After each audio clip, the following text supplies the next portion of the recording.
Stillman and Company, 102.5, 106.3, The Game, presented by Southern Bank of Tennessee, your bank for small business. Jake Lyman, Connor Newt, Parker Kelly in once again today for Jared Stillman. Jared back on Friday.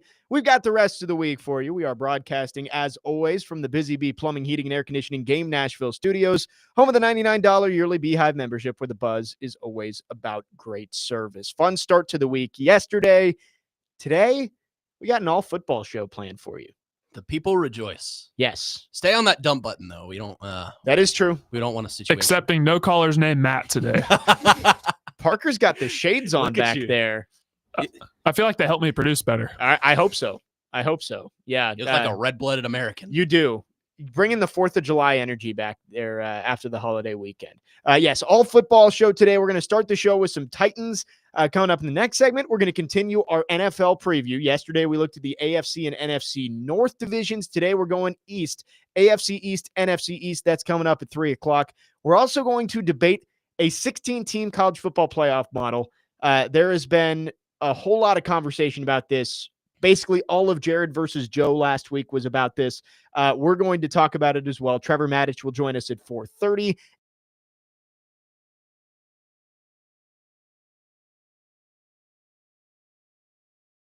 Connor Newt, lead us off. What'd you do last night? I played some of the college football video game. Yeah, me too. I played it here at the studio. Wow, you're outing yourself. I'm outing myself to the boss. I'm just kidding. Chase isn't listening. He's not listening. Well, I played it at home, but what a fun time, man. We had a blast. I played with Christian Skelton. We were just swapping back and forth. It's a good game. It's a fun time. It is.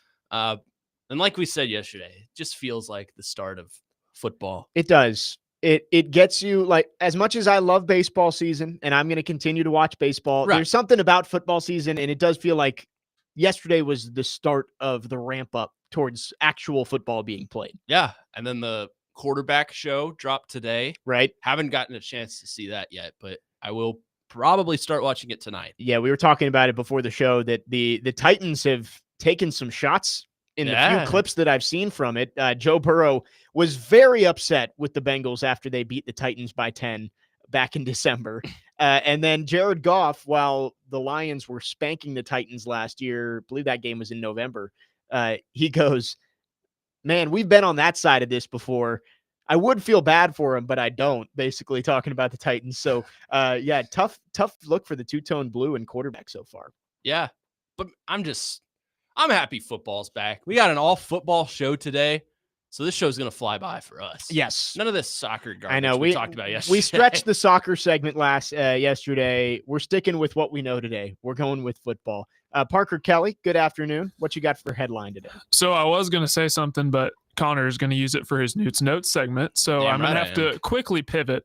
Big 12 Media Days were today, and their commissioner, Brett Yormark, expressed his favor very bluntly for the 5+11 model. And that's pretty much all I'll say regarding that, because I know we're going to talk about that. But it seems to be gaining traction outside of the SEC. We are going to have a full conversation on that, because I know there is a big debate. There is a select few people who like the Big Ten's 4-4-2-2 model. I wonder who one of those is. Yeah, not talking about anybody specifically here, but we're going to save that for 4 o'clock when we dive deeper into that. I will go to baseball here.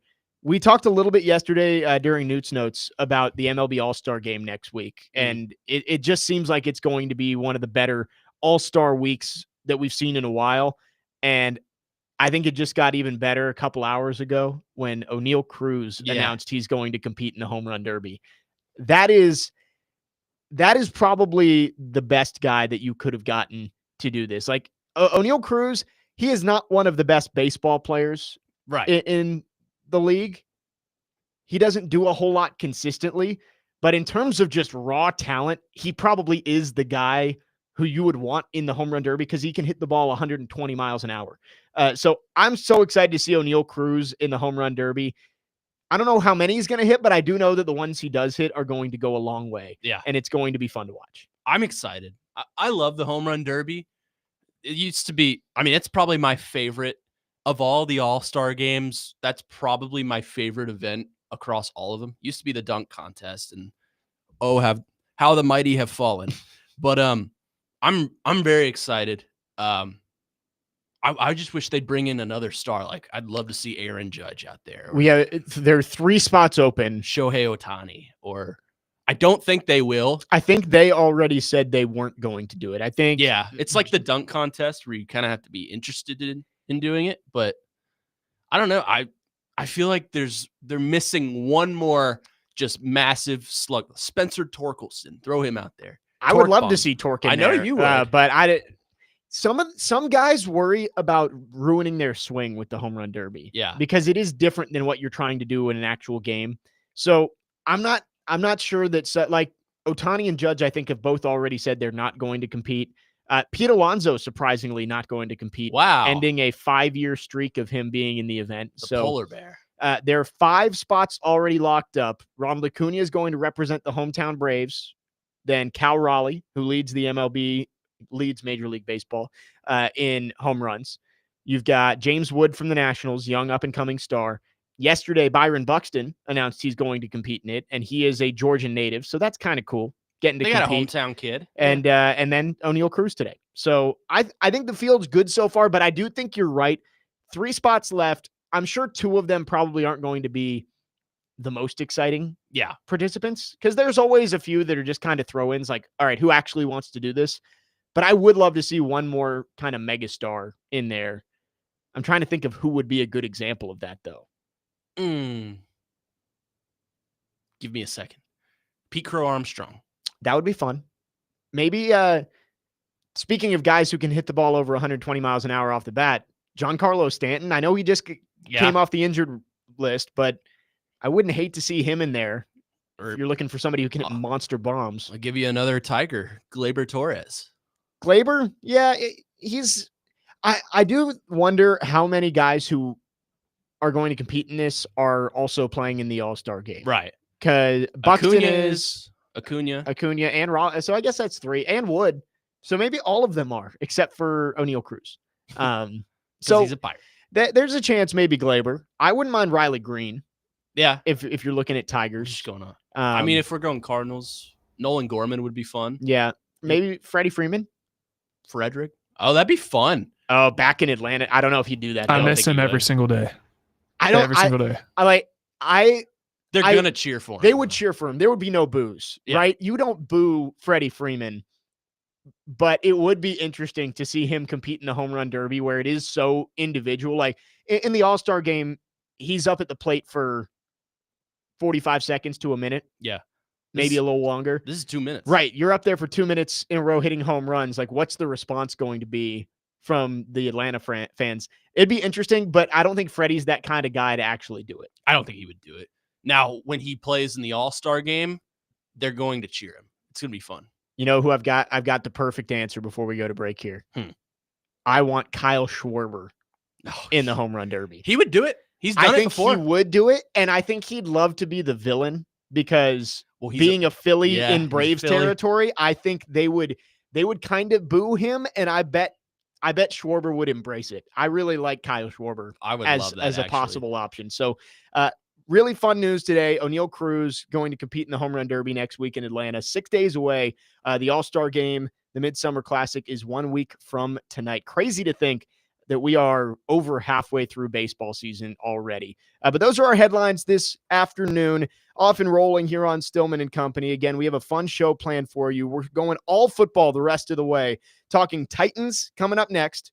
List came out today from Jeremy Fowler at ESPN and ranking the top 10 defensive tackles in the National Football League. Where did Jeffrey Simmons rank? Do we think it was too high, too low, or just right? We'll talk about that. Again, we'll also continue our NFL preview in the 3 o'clock hour. Today, we're looking at the AFC and NFC East divisions. We'll dive into some college football in the 4 o'clock hour, and Trevor Maddich will join us at 4:30. And we will also go with Where Are They Now again today. Yesterday, it was kind of a mess, and I take blame for that. Yeah, you should. Our Where Are They Now game. Parker is going to be our host today because he won yesterday. So he's going to try and screw me. I know he is. I'm a fair judge. I'm a fair judge. Connor thinks it's rigged, but it was rigged yesterday. I don't think it was. You would have lost either way. That is true. But it's like I'm going the Tennessee route. I'm going to take one instance early in the game, and use it as an excuse. We love it. That's coming up at 5. Fun show planned for you today. Jake Lyman, Connor Newt, Parker Kelly. We're filling in for Jared Stillman today. Again, coming up next, we're going to dive into the top 10 defensive tackles in the league ranked by NFL executives and coaches, and dive in on where Jeffrey Simmons ranks. And are Titans fans underrating him somehow as their own fan base? We'll talk about it next. You're on Stillman & Company, 102.5, 106.3 The Game.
Career coach, what more do you challenge Jeff to be better at? One more time. Yeah, just at this point in his career, he's been doing it at a high level for so long.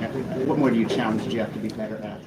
I think you can always improve. I think you can always find an area of your game. And to me, the best players that are like Jeff, those guys that are high level players, are always looking for somewhere to improve their game. I think I'd love to see more sack numbers from Jeff. That would be a goal for him, to be able to actually get the quarterback on the ground. Now, he affects the quarterback a lot, but the actual getting of the quarterback on the ground is something that I think he can do a better job of. And I know he's hell bent on making that happen for us. But there's always something you can get better at. He's always working at something, and I think he's grown as a person. He continues to grow as a player. You'd like to feel like he's sort of hitting his prime at this point, with the experience that he has and the amount he's played, to get the best version of Jeff this year. That was head coach Brian Callahan talking about Jeffrey Simmons and what he's looking for as he enters year 7. Crazy to think. 7th year in the NFL for Jeffrey Simmons. And some news around Jeffrey Simmons today as the top 10 defensive tackles in the NFL, according to Execs and Coaches, was released by ESPN. Jeffrey Simmons ranking 4th. Jake Lyman, Connor Newt, Parker Kelly in for Jared Stillman today here on Stillman & Company. And I did listen to the Midday Show, DVD, talking about this a little bit, about Jeffrey Simmons. And I thought it was really funny, the reaction from Titans fans and how surprised they were that Jeffrey Simmons is still considered a top 5 defensive tackle in the league. Because Big Jeff last year wasn't his best season. He had 5 sacks, 9 quarterback hits last year. And I think a lot of Titans fans were very disappointed with the output. But for the most part, it seems like executives and coaches still feel like he is an elite player at his position. An NFC executive said he's still dominant versus the run. I didn't see the same pass rush explosion. And an NFL coordinator said morale gets low and it's hard to rush when you're always playing from behind, but still one of the most complete players. Connor, your thoughts on Jeffrey Simmons, despite maybe his own fan base not feeling like he's a top 5 defensive tackle in the league? Seems like the people actually making the decisions across the NFL still do. Can I give you a Jared Stillman take? Yeah, go ahead. I think he's overrated. I think he's an overrated excuse maker, for lack of a better term. I think he doesn't produce the way he should as a defensive tackle. I mean, his job is to hit the quarterback. In his past 3 seasons, he's had 5, 5.5, and 7.5. Not ideal numbers for your top defensive tackle that you want to go out and hit the quarterback, right? It's just, I think he's overrated by NFL executives, and I think he makes excuses for himself. There was that clip that came out a couple weeks ago where they had him in a scrum, and he said, yeah, well, it's hard to do my job when I'm getting doubled all the time. I'm like, you're not all the time. Like, I understand you are probably the top priority for an offensive line just because of your size and your position, but they have to block other needs too. Tavondre Sweat. Arden Key can get a sack or 2 when he comes down the edge. They had Harold Landry to worry about. I don't think he is what he thinks he is. And I'm kind of with some of these Titans fans that are saying, wow, I'm surprised he's that high, because I am too. I mean, I would put him outside of the top 5 if you were to ask me. Here are the players ranked directly behind him. Quinnen Williams was ranked 5th. Leonard Williams was 6th. Nnamdi Madubuike, formerly Justin Madubuike, with the Baltimore Ravens, was 7th. DeForest Buckner 8th. Vita Vea 9, and Cameron Hayward still in the top 10 with the Pittsburgh Steelers. See, I understand Titans fans who are disappointed with what Jeffrey Simmons has done the last couple of years, because obviously with the disappointment of the Bengals playoff game, I think coming out of that season, Titans fans thought they had the next Aaron Donald or close to it. They thought they had the next great defensive tackle in the NFL because he was dominant in that game. And down the stretch of that season, he was playing his best football in that 2021 season when the Titans were the number 1 seed. I mean, I remember the Rams game where he just terrorized that offensive line the entire game. He was awesome that year. And since then, it does feel like as offensive lines have sent more attention his way, he hasn't been able to produce. Tavondre Sweat was a pick for Jeffrey Simmons. Yeah. Like taking that guy 35th overall or 38th. Yeah. Somewhere in there. High 2nd round pick on Tavondre Sweat was basically to open up one-on-one opportunities for Jeffrey Simmons. Last year, he didn't take advantage of those. The hope is this year that, Tavondre Sweat hopefully takes another step in his 2nd season, and can start to draw more attention from the defensive line. And maybe we do see that Jeffrey Simmons come back who hits the quarterback more. But as Brian Callahan said, he does affect the game in other ways, but you would like to see Simmons be the one to take the quarterback down more often than not. That's a great point, because I think T'Vondre Sweat is what you drafted him to be, a run-stuffing defensive tackle, which is why I don't really understand Jared's thing on, well, T'Vondre Sweat should get more hits on the quarterback. That's not really his job, right? That's not what he's out there to do. Right. So I think you're right. I think T'Vondre Sweat should open up more one-on-one opportunities for Jeffrey Simmons. That's my beef. Why is Jeffrey Simmons not capitalizing on said opportunities? Yeah. And if he doesn't, why is he excusing himself from that? Well, here's the thing about Jeffrey Simmons is there's been a lot of questions about his leadership and if he is a leader or if he's not. I happen to think that Jeffrey Simmons is a really, really good defensive tackle. I'm with Connor. I don't think he's a top 5 defensive tackle. I think by that metric of him being ranked 4th, that's a little overrated. Definitely think he's top 10. He did, if you go back and watch his tape, he did get double teamed a lot. And I think an underrated aspect of this is losing a pass rusher like Danico Autry, who took a lot of pressure off a guy like Jeffrey Simmons, where he's not getting double teamed as much. The thing about this is who's the Titans' best pass rusher now that Harold Landry's gone? It's got to be Jeffrey Simmons now, right? Are you talking just on the edge? Yeah. I mean, Femi Oladejo. You hope rookie, so, right? Draymond Jones. Yeah. Which, no, I agree with you. Jalen Harrell. Because you look back at those years where Jeffrey Simmons was looking like he was dominant and looked like he was going to be a superstar in this league. Those were the years where the Titans could pretty much just rush 4 on every play and know that they could get to the quarterback with Danico Autry and Harold Landry when he was in his prime.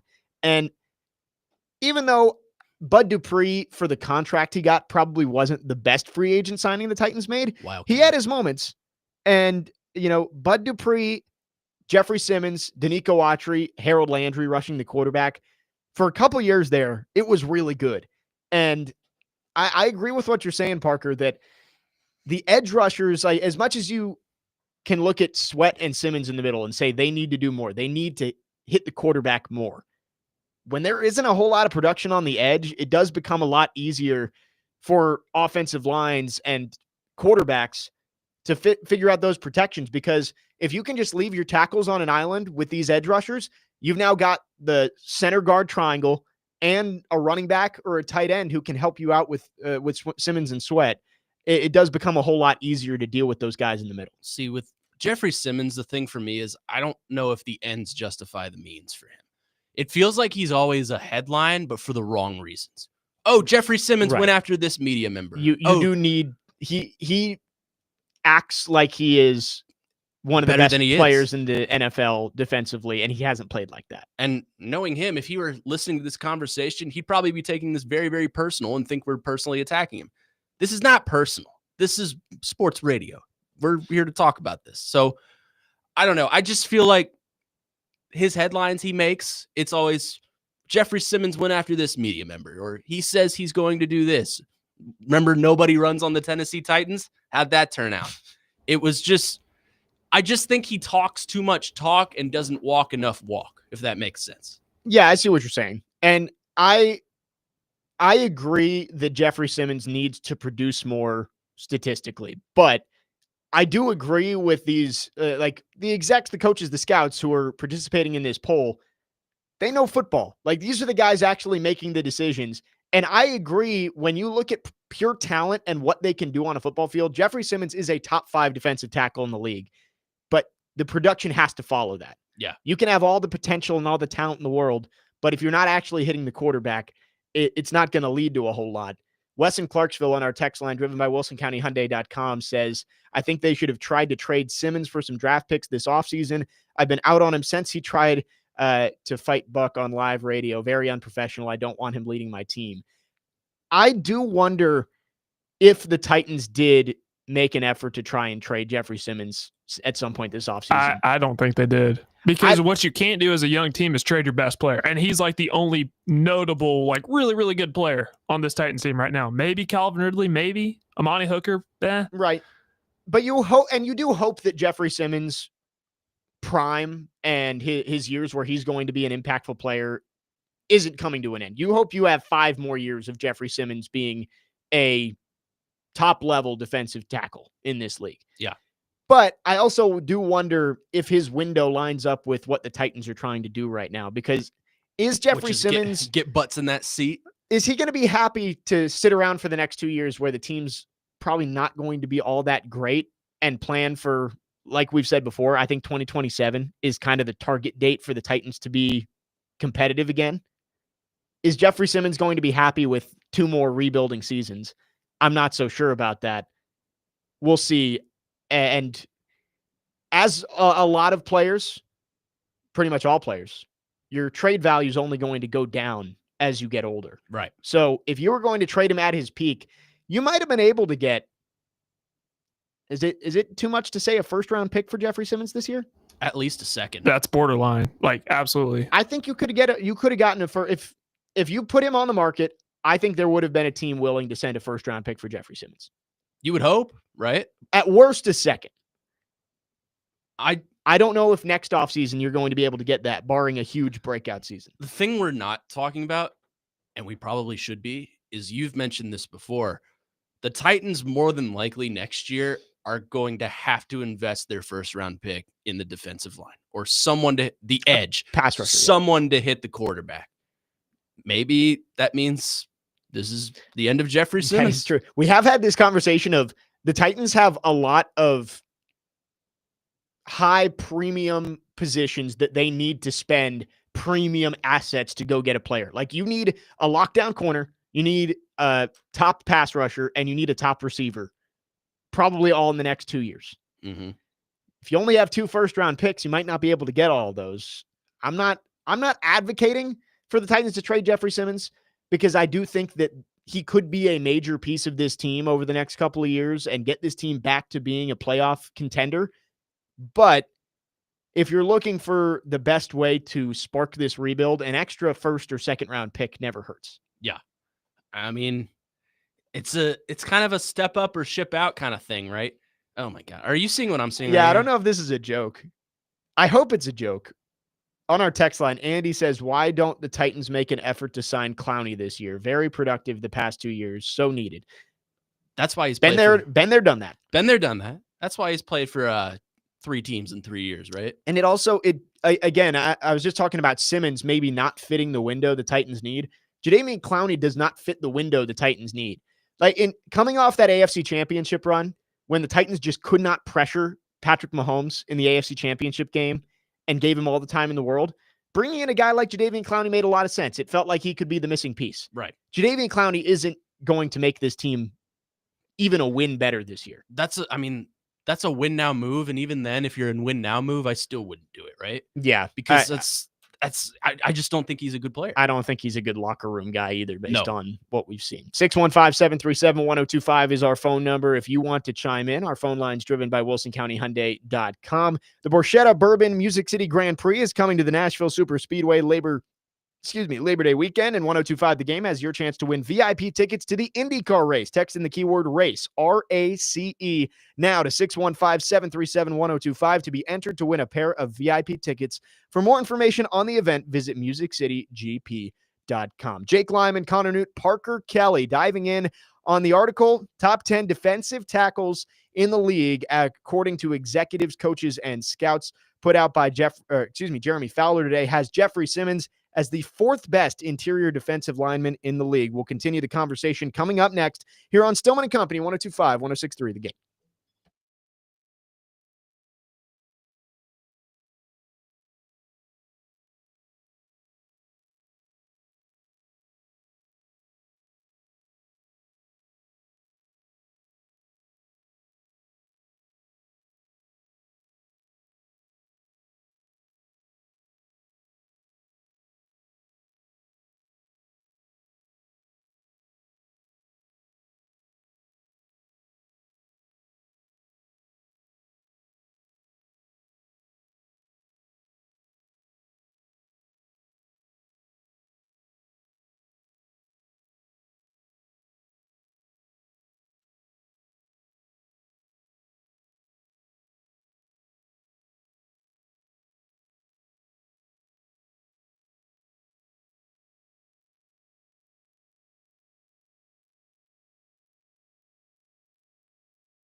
Stillman and Company, 102.5, 106.3 The Game. Jake Lyman, Connor Newt, Parker Kelly in for Jared Stillman today. Jared, back on Friday, continuing our conversation around Jeffrey Simmons being ranked 4th by executives, coaches, and scouts in Jeremy Fowler's article ranking the top 10 defensive tackles in the league. Before we get back into that, I do want to mention, just came across this on X, on Twitter. Chad Ochocinco, hosting a wide receiver workout today. And Xavier Restrepo was in attendance, along with some pretty notable names. T. Higgins, Jerry Jeudy, Jaden Reed, Jamar Chase, Tyreek Hill, Cortland Sutton, Jackson Smith, and Jigba, among others. So Xavier Restrepo making the rounds down there in South Florida over the last couple of days, getting his reps in. Good for him. He's making the team. I'm telling you. I've been on this train for like 3 months. I was told to, wipe the blue Gatorade off my tongue for saying he was going to make the team. Oh, one more little announcement. SEC Media Days, they're unveiling, what days teams are, Right. when they are. Vanderbilt, obviously Clark Lee will be attendance. He is bringing Randon Fontenette, Diego Pavia, and Martel Height on July 14th. Yep, next Monday. We will have that all right here. Yes, lots of SEC Media Day coverage next week. I believe Big Joe and Chase are going to be bringing a lot of that to you. So stay tuned right here to 102.5 The Game for all of that coming up from Atlanta next week. Let's go to our text line driven by WilsonCountyHyundai.com. Again, 615-737-1025. If you want to give your thoughts, again, we're looking at whether Jeffrey Simmons deserves to be called a top 5 defensive tackle in the game. Cody says you get a 3rd-round pick for Jeffrey Simmons at best. Offenses don't scheme around Simmons. He's mediocre at best and way too highly paid. The people who know football, the people in the league just said he was the 4th best defensive tackle in the league. Yeah. So to say that he's mediocre at best is just not true. And I looked up during the break here, the Leonard Williams trade. Leonard Williams was ranked 6th in this poll. Mm-hmm. He is 4 years older, but this trade happened 2 years ago. So he was 29 when they made this trade. So 2 years older than Jeffrey Simmons is right now. This is comparable at the very least. The Giants traded Leonard Williams to the Seahawks for a 2nd-round pick and a 5th-round pick. So about a first. A first to a second, like we were saying. Yeah. I think that's about what it would be if the Titans did look to move on. Yeah. Wes in Clarksville makes a great point that I wasn't thinking about. So thank you, Wes. He says, how many of those 3 wins last year was because we had Jeff? How many this year do you think Big Jeff would win? I think we'd be good without him this year. That's fair. I don't think you can look at a single game last year and say the reason we won that game is because Jeffrey Simmons. Not that he's not valuable to this team and he's not, an essential piece of the defense, but I think you can do better. But it is funny because 2 or 3 years ago, he was in the conversation with Chris Jones as being like the next guy after Aaron Donald. Obviously, Aaron Donald was always going to be the number 1 defensive tackle until he wasn't anymore. Yeah. But it was Chris Jones and Jeffrey Simmons were kind of the 2 next guys. Chris Jones every year seemingly makes plays that helps the Chiefs get to or win Super Bowls. You wonder if maybe the Titans, if Cam Ward is the guy and they do figure this out, if Jeffrey Simmons can be that difference maker on the defensive line. I'm not saying he will be, but I think that's what the Titans hope he will be if they're able to get him back to form of a couple of years ago. And not to mention, Chris Jones gets double-digit sacks consistently. Right, and that's what Jeffrey Simmons needs to do. The most he's ever had in a season is 8.5. Jeffrey Simmons. Yep. I'm going to ignore Mike's text. Why? Andy says, "Look, it came out so fast." Andy says, look, 24 and 23 sacks, played 31 games the past 2. This is Jadeveon Clowney, I guess, that he's talking about. 15 sacks, 42 assists, at 31 getting better. Could help this year take pressure off Simmons. We need someone. I don't disagree that the Titans maybe could use another veteran edge rusher, but not him. Clowney, they've already tried that with Clowney. I get it. He's an exciting player to watch, and I think he gets too much hate for that 2020 season because he did make plays. He just didn't sack the quarterback. Yeah. Which, again, that's what he's brought here to do. The run, great. And he was always impacting the quarterback. He was Jadeveon almost sacked Clowney. The amount of times that he almost sacked the quarterback was astonishing considering he had 0, right? Yeah. With the Titans. Yeah, don't ignore Mike, pal. Read the text. I'm not going to talk about that. It's just, I mean, if we're going to look at texts that really are just kind of out there, let's look at 9513. Hot take, I would trade Memphis, the Titans, for the Grizzlies. Stop. I mean, that's as out there as I think I'll go. I mean, I wouldn't even say that. There's no take. chance. No. This is it's football, first of all, a National Football League team. But the NBA doesn't move the needle anymore. Especially in Nashville. Yeah. I don't think that Nashville would rally around the Grizzlies like they do the Titans. Memphis barely does. I mean, they'll argue that they do. I think when the Grizzlies, when they're good, they will. The NBA, pretty much anything other than the Titans, it all kind of depends on how good the team is, right? Like with baseball and hockey and basketball, the seasons are so long that it really is hard to rally around a team if they're not good. Right.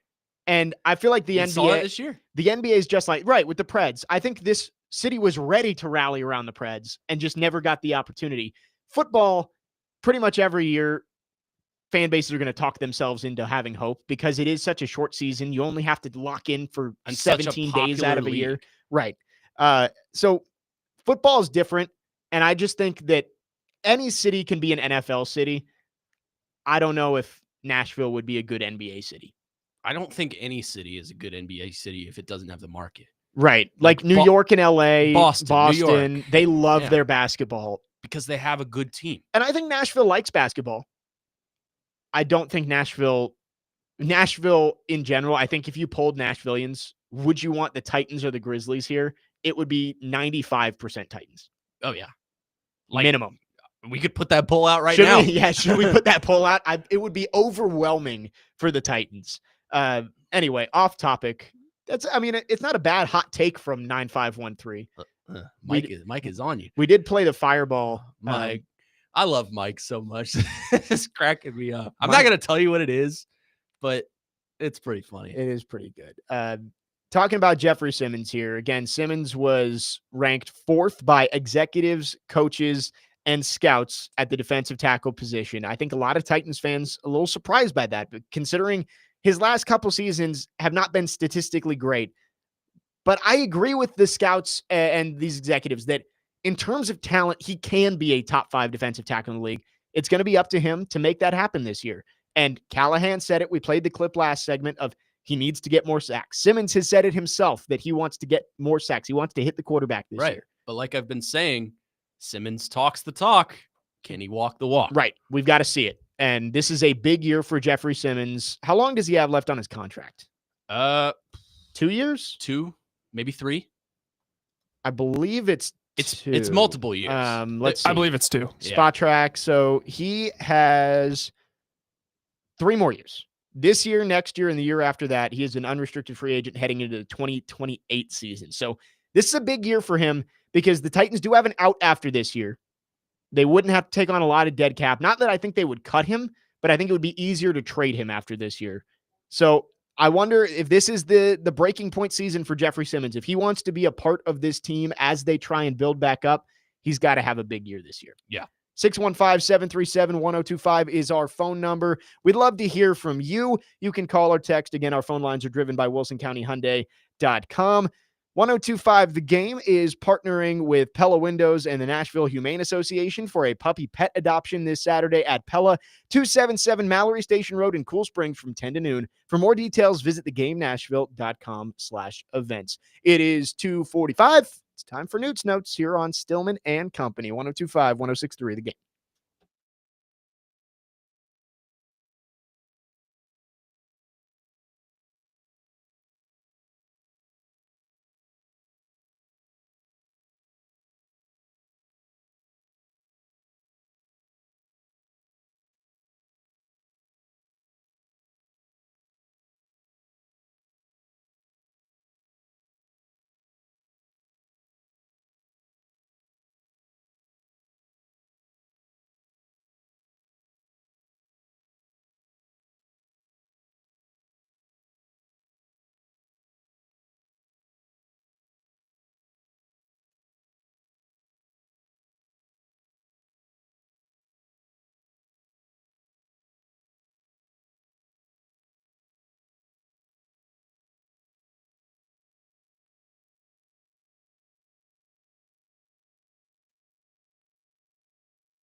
Stillman and Company, 1025, 1063. The Game wrapping up hour number 1 here on this Tuesday program. Jake Lyman and Parker Kelly.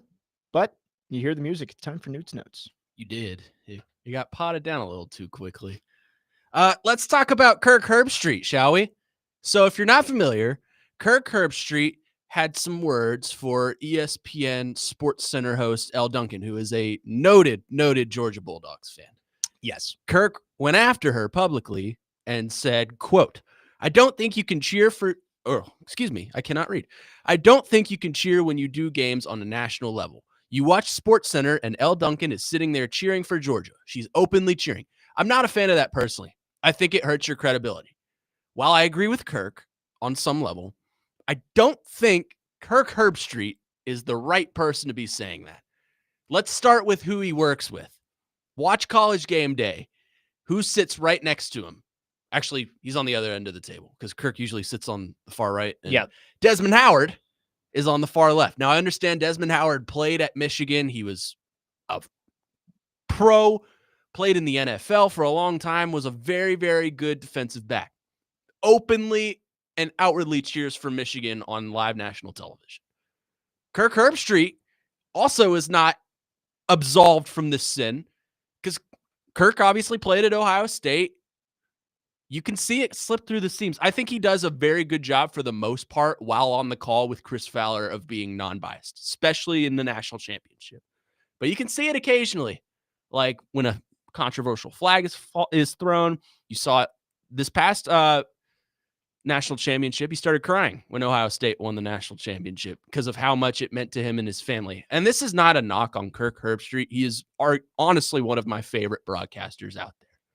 But I think we kind of need to revise the rules of fandom in the media. I think it's okay to be a fan of a team and work in the media. I think it's okay to share that. I come on this station all the time and cheer for the Kentucky Wildcats. You work for Vanderbilt, but you are not afraid to show your Hokie every once in a while. Yep.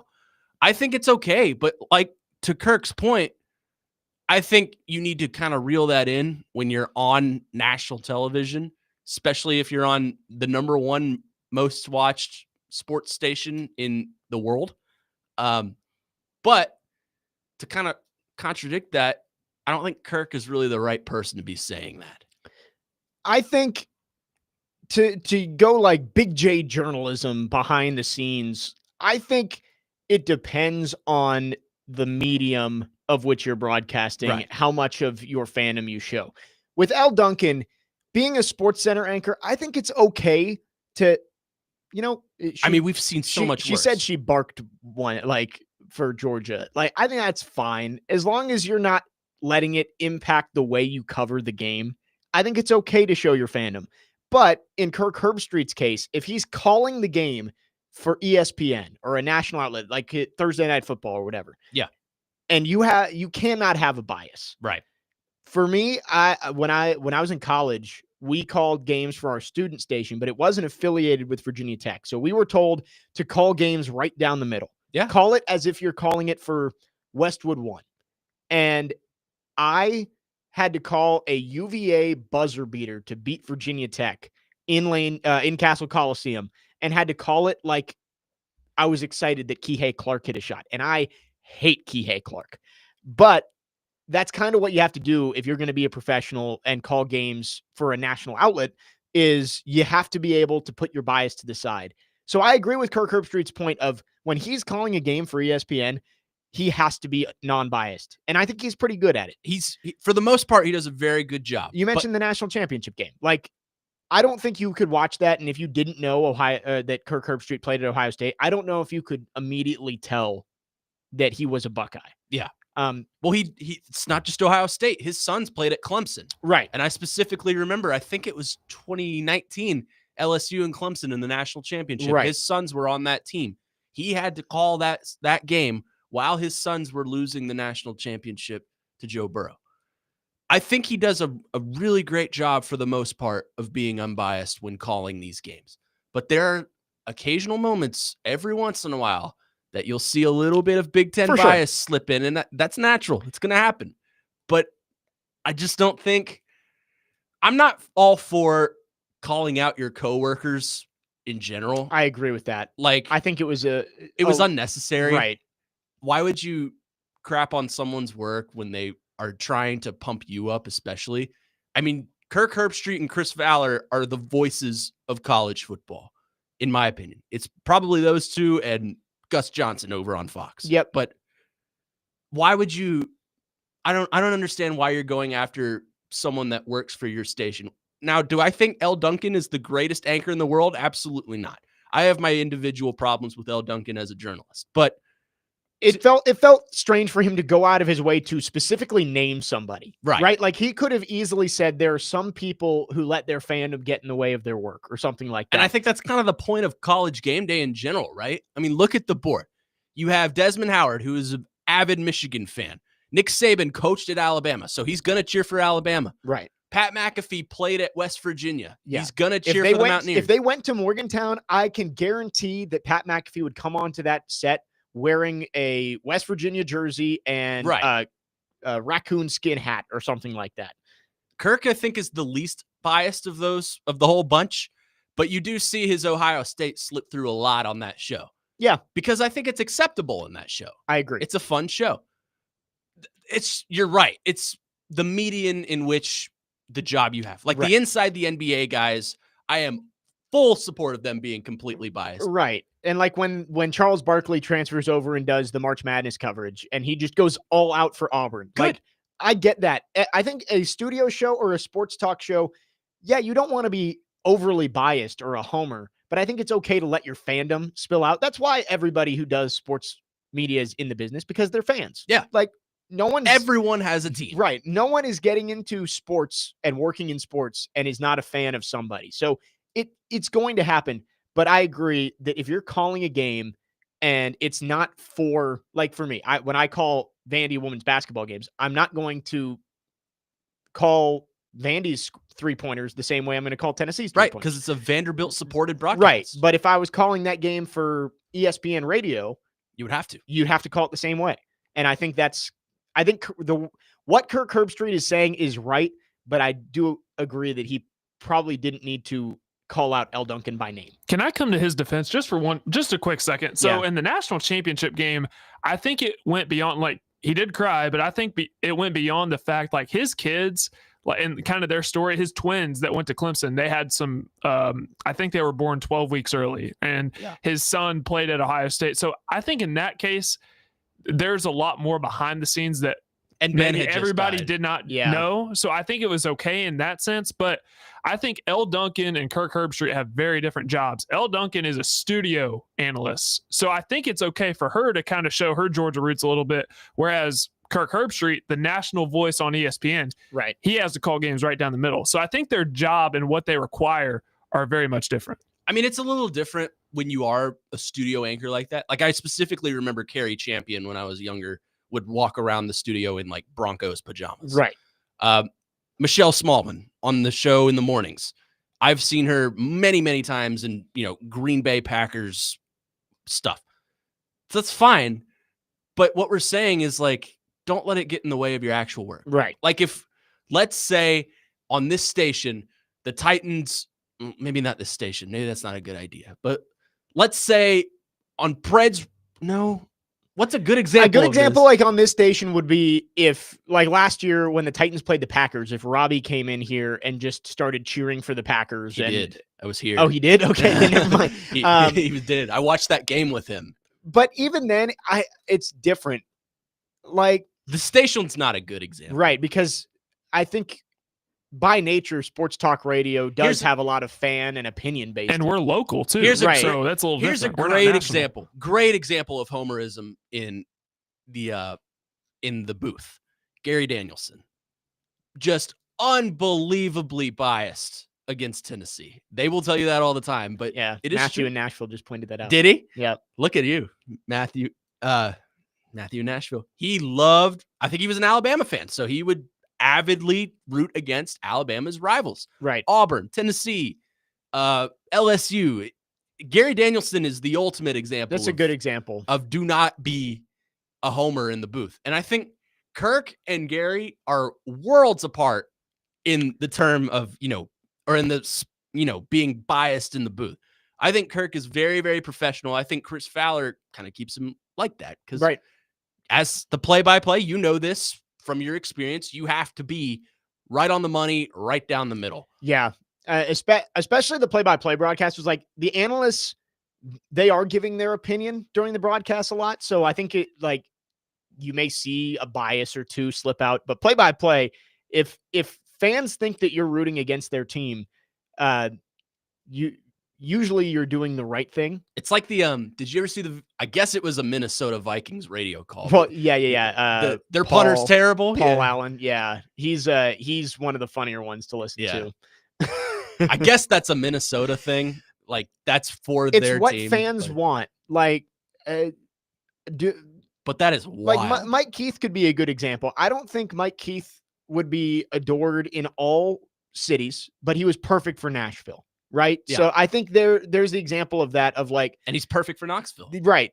Certain play-by-play guys just fit the mold of their community great. And Paul Allen is one of those guys where, people in Minnesota are kind of crazy, especially about their sports teams. Yeah. And Paul Allen brings that out on the air. So it's kind of just about knowing your audience and fitting with it. But I think that's a good story to bring up. And I know that Parker was going to bring that up in headlines. So I'm glad we did get to that today. You know what I'll do? I'll start writing what I'm going to talk about on the grid so it doesn't. There you go. I like to keep these things a surprise so I can get initial shock reaction. Okay. But I usually do it on the weekends when Frazier and Lyman are here. So there's plenty to talk about in July. So you left me with so much out there. Yeah, that is true. It is that's why Jared's here. It's the peak of sports season. 615-737-1025 is our phone number. We'd love to hear from you. Our phone line's driven by WilsonCountyHyundai.com. When we come back, we'll continue our NFL preview. We're doing it all week long. Yesterday, we dove in on the AFC and NFC North, talked about whether the Ravens could defend their title, Lions, Vikings, Packers, Bears, oh my, in the NFC North. Today, we're going AFC and NFC East. Lots to talk about with the AFC East. We'll talk about that coming up next. Bills, Patriots, Jets, and the Dolphins. Who do we think wins it in 2025? That's up next here in hour number 2. Stillman and Company, 102.5, 106.3 The Game.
Hour number 2, Stillman and Company, 1025, 1063. The Game, presented by Southern Bank of Tennessee, your bank for small business. Jake Lyman, Connor Newt, Parker Kelly in for Jared Stillman today.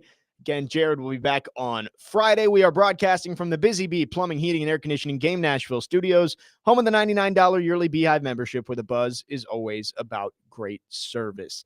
It is 3 o'clock, and this week, that means we're going to dive into our NFL preview. Yesterday, we talked about the AFC and NFC North divisions, previewed those groups, really competitive divisions yesterday with a lot of question marks. Today, really no different. AFC and NFC East we're going to talk about today. We'll start with the AFC. The Bills winning it last year in a landslide, 13-4. Miami was second, 8-9. The Jets 5-12, and the Patriots rounding it out at 4-13. I'm going to save the Bills, who are the clear favorite, and the Patriots for our second segment here, because I think the Patriots, one of the more hyped teams this offseason with what they've done in free agency and the draft, and of course, bringing in former Titans coach Mike Vrabel. But let's start with the New York Jets. I think most people would probably agree the Jets are the worst team in this division. Is that fair? Probably. They still have some pieces, though. They do. And new head coach, new GM. They've got some talent. New quarterback. Like Sauce Gardner, I think it was premature to put him in the Patrick Surtain kind of category. But he's still, Sauce Gardner is still a really good cornerback. I'd say top 5 quarterback. Yeah. Like, I don't know if he's Derek Stingley or Patrick Surtain, but he's close. And then, like, Garrett Wilson, probably still a top 15 wide receiver in the league. Justin Fields is a little bit of... See, I think he gets too much hate. I agree. That's what I'm kind of trying to say. Like, I don't think he's going to be horrible this year, but I don't think he's good enough to put them in any kind of playoff conversation. No, I think he's like I think he gets too much hate, but he's kind of like a Kirk Cousins type guy, where I don't think he's going to individually go out there and win you a game. Yeah. But I think he's serviceable enough to do his job, Right. find receivers. He's mobile enough to get outside and pick up a few yards himself. I don't know. I think the Jets, I think they'll be in the same position they were last year, records-wise. Yeah, like 5-12, give or take a win. But I think there will be more optimism towards them because they're out of the Aaron Rodgers shadow and no more Allen Lazard or, Devontae Adams. Not that Devontae Adams is bad, but right. But it just felt like everything they did for the last 2 years was all about Aaron Rodgers. Now they can move on from that era. And they can kind of invest in some of these young guys like a Sauce Gardner or Garrett Wilson or CJ Mosley or, guys that they can look at towards their future. I just think they'll probably finish last in the division just because they're the Jets, and you should always expect disappointment with the Jets because that's how they are. But I think it'll be like an optimistic 6-win team, 5-win team, if that makes sense. Which just makes me wonder what the long-term plan for this Jets team is, because if you are a 6-win team, that doesn't put you in position to draft a quarterback next year, which eventually they're going to have to draft another one, which is crazy because they've drafted 2 in the top 3 in the last 8 years. Yeah. And neither of them made it past year 3 or 4. Darnold got traded. He was picked in 18. Yeah. And then Zach Wilson. And then traded in 21. So yeah, he made it 3 years. Wilson made it 2. Yeah. So got benched, cut. They're going to have to pick a quarterback high. And I think this traded roster Wilson. is good enough to not be one of the worst teams in the league, but I don't think it's good enough to get him anywhere near the playoffs. If they can find a quarterback. So Justin Fields is pretty much on the last leg of his career. Do you think that he's going to discover this potential that a lot of people says he has? Do you think he's going to discover that in New York? That's kind of what I struggle to believe that. That's kind of what we just said. Like, I don't think Justin Fields is the kind of quarterback that's going to go out there and play hero ball and take over a game like a Mahomes or an Allen or a Lamar Jackson would. But I think he's kind of like a Kirk Cousins kind of quarterback, Jared Goff, where he goes out and does his job, does a few things, but nothing over the top to just go out and win you a game. Like, I think he'll be serviceable, but I don't think he'll be this world-beating quarterback. And he has a defensive-minded head coach. He needs somebody who is a guru on offense to help him in the passing game. He's fine in the run game. We all know that. And I'm sure the Jets will incorporate some quarterback runs, but is Todd Downing still on staff? No, I don't think he so. could be, but their offensive coordinator is Tanner Engstrand. He was the Lions passing game coordinator under Ben Johnson. So, which could be good, right? But Jared Goff did a lot of play action, and that's what kind of helped him, discover his potential. Justin Fields is not necessarily a play action quarterback. Well, the Jets have good young running backs, I think. That could take some pressure off Fields for sure. Right. Garrett Wilson as well. Yeah. Jets, I think they're probably the worst team in the division, but I also don't think they're going to be horrible. Right. This is a good division. Although I have trouble, and we'll move on to the Dolphins here. I have trouble seeing the Dolphins being any kind of playoff contender this year either. I would put the Dolphins and the Jets kind of in the same category of 5-6 wins. I would put all of them in the same category except the Bills. I just don't like Tua Tagovailoa. Like my dad and I were talking about him today. I think he's one concussion away from hanging it up. Okay, Jared. I know. Hey, even when Jared's gone, Tua catches strays on his show. He is. I mean, does Tua go out there and do anything that makes you think he is an upper echelon quarterback? Unless, as Jared would say, unless he's playing at 1 p.m. with Spiro Ditas and Adam Archuleta on the call, no. Right. Those are the games where he puts up 500 yards and 6 touchdowns. Yeah. But the once-a-year fantasy bomb for me when I draft Jalen Waddle and Tyreek Hill. But it doesn't seem like Tua is ever going to elevate that roster. And Tyreek Hill, I know everybody talks about, wow, he Father Time's undefeated against wide receivers who are fast because eventually they start losing a step. And Tyreek Hill, when he loses a step, becomes just a guy. Yeah. So I'm not high on the Dolphins this year. I would say 6-11 would be my guess, maybe 7-10, but they're taking a step back. Yeah. See, I know we haven't talked about the Patriots yet, but I think I would put 3 of the 4 teams in that category. Like no one in that division other than the Bills has anything that moves me to think they're going to be a playoff contender. Well, let's talk about the Patriots when we come back. 615-737-1025 is the phone number. Our phone line's driven by WilsonCountyHyundai.com. We're previewing the AFC East. We'll hit the NFC East in the second half of the hour. What about the New England Patriots in year 1 under Mike Vrabel? And do the Buffalo Bills finally have enough to break through and make it to the Super Bowl with Josh Allen? We'll hit it next here on Stillman & Company, 102.5, 106.3 The Game.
there seems to me to be a lot of, I guess, hype being the right word on the Patriots heading into this year. What do you make of that and your expectations for them in Vrabel's first year?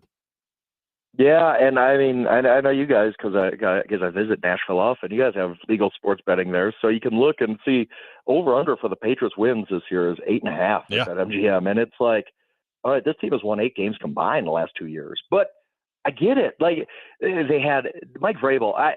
Mike Vrabel should have been Titans coach for 20 years. Like I still just shake my head at how that got screwed up. Mike Vrabel's a heck of a coach. Like I don't like the way the Patriots handled the situation. I thought that Gerard Mayo really got the raw end of the deal, and I thought they made a joke out of the Rooney Rule and all that kind of stuff. But at the end of the day, they got one of the best coaches in the NFL. Okay, well, I don't like the process, but they did get Mike Vrabel, who I have a ton of respect for. So he changes that, obviously. Drake May, you talked about him. He really showed a lot.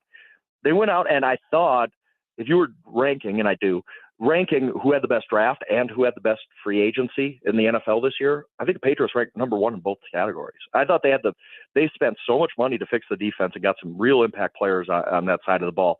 And then their draft was really, really good. I like everything about their roster building this offseason. So they've upgraded the talent from probably the worst roster in the NFL to a pretty good roster. And they have a really weak schedule this year. So you look at it and you say, okay, how could this team go from 4 wins to 9 or 10 or whatever? But I at least see the path. The talent is just night and day, and the coaching is a huge, huge upgrade. So, yeah, I think this Patriots team is going to be pretty good. I don't know if they can get the 9 wins. That's a lot to ask, but it also wouldn't shock me. It's just going to be a different Patriots team than what we've been used to seeing the last couple of years. That was Frank Schwab joining Robbie and Rex Road a couple of weeks ago from Yahoo Sports, talking about Mike Vrabel and this Patriots team, what they could be in year 1 under the former Titans head coach. Jake Lyman, Connor Newt, Parker Kelly with you here on Stillman and Company, 102.5, 106.3 The Game. We are previewing the AFC East. We'll hit the NFC East coming up at the bottom of the hour. The Patriots are the media darling of the NFL offseason this year. They are the team everybody's looking at as the team that could go worst to first. And I thought Frank made some good points in that clip of, I think they did have a good free agency. I think Milton Williams is one of the more underrated signings that you'll see. Bring him in at defensive tackle. I think Harold Landry, even though he's not an elite pass rusher, he does add a veteran presence on the edge. I didn't love the Will Campbell pick at 4, but I loved what they did on day 2, bringing in Travion Henderson and Kyle Williams. And I agree that Mike Vrabel is a good coach, but I do think that the hype for this Patriot team is just getting a little bit out of control. I think it's the Vrabel show all over again. Parker just went in my ear during that clip and said, you know who is on staff with Mike Vrabel? Todd Downing. Yeah. So I think this is the Mike Vrabel show. I think it's just going to be another, hey, run, punt, and then if, Vrabel yells more at the media when things start going bad and losing sucks, Gentry, I just coach better, play better. Yeah. I just don't think there's nothing on this roster that I think moves me either. Like you have Drake May, who I guess you're going to invest in, good quarterback, but you bring in Stephon Diggs, who I think is just a guy now. He's not really Stephon Diggs of the Minnesota Vikings or his early days with the Bills. There's just nothing on this roster that I think is going to uplift them over Buffalo. Like there's just nothing I see. Listen to this. So here's the Patriots coaching staff, and I want you to tell me how many names you recognize on this list. Josh McDaniels, offensive coordinator. Obviously, they had some time together in New England. Right. Yep. Thomas Brown, who is the passing game coordinator, who actually interviewed for the Titans job before Brian Callahan. Doug Marrone, offensive line coach. Jason Hootling, assistant offensive line coach. Greatest interview of all time. Todd Downing, wide receivers. Tony Dews, running backs. How many Titans assistants do you see in there? Former Titans assistants. Mike Vrabel, I do think one of his biggest downfalls was he kept everything in his circle with coaching. Like offensive coordinator, he had 4 different offensive coordinators during his time in Nashville. And the only one that was a quote unquote outside hire was his first one. And that was Matt LaFleur, who I think John Robinson when they made that hire probably married those two together. Like, Yeah. I really doubt that Mike Vrabel was the one who hired Matt LaFleur. Yeah, they did not get along either. So, I think that was not his choice, and his other 3 hires, for better or for worse, because Arthur Smith ended up being a great decision when they promoted him to offensive coordinator. Yeah. But all were just promotions. They brought up Arthur Smith, they brought up Todd Downing, they brought up Tim Kelly. So that was a downfall of Vrabel in Tennessee, and you already see it a little bit in New England. I do think this team is going to be better. The team is better, Sure. and as Frank Schwab said, their schedule's super easy. Like, Yeah, they do sure. not play a whole lot of tough games. So I could see this team being in the hunt, 8-9 win team.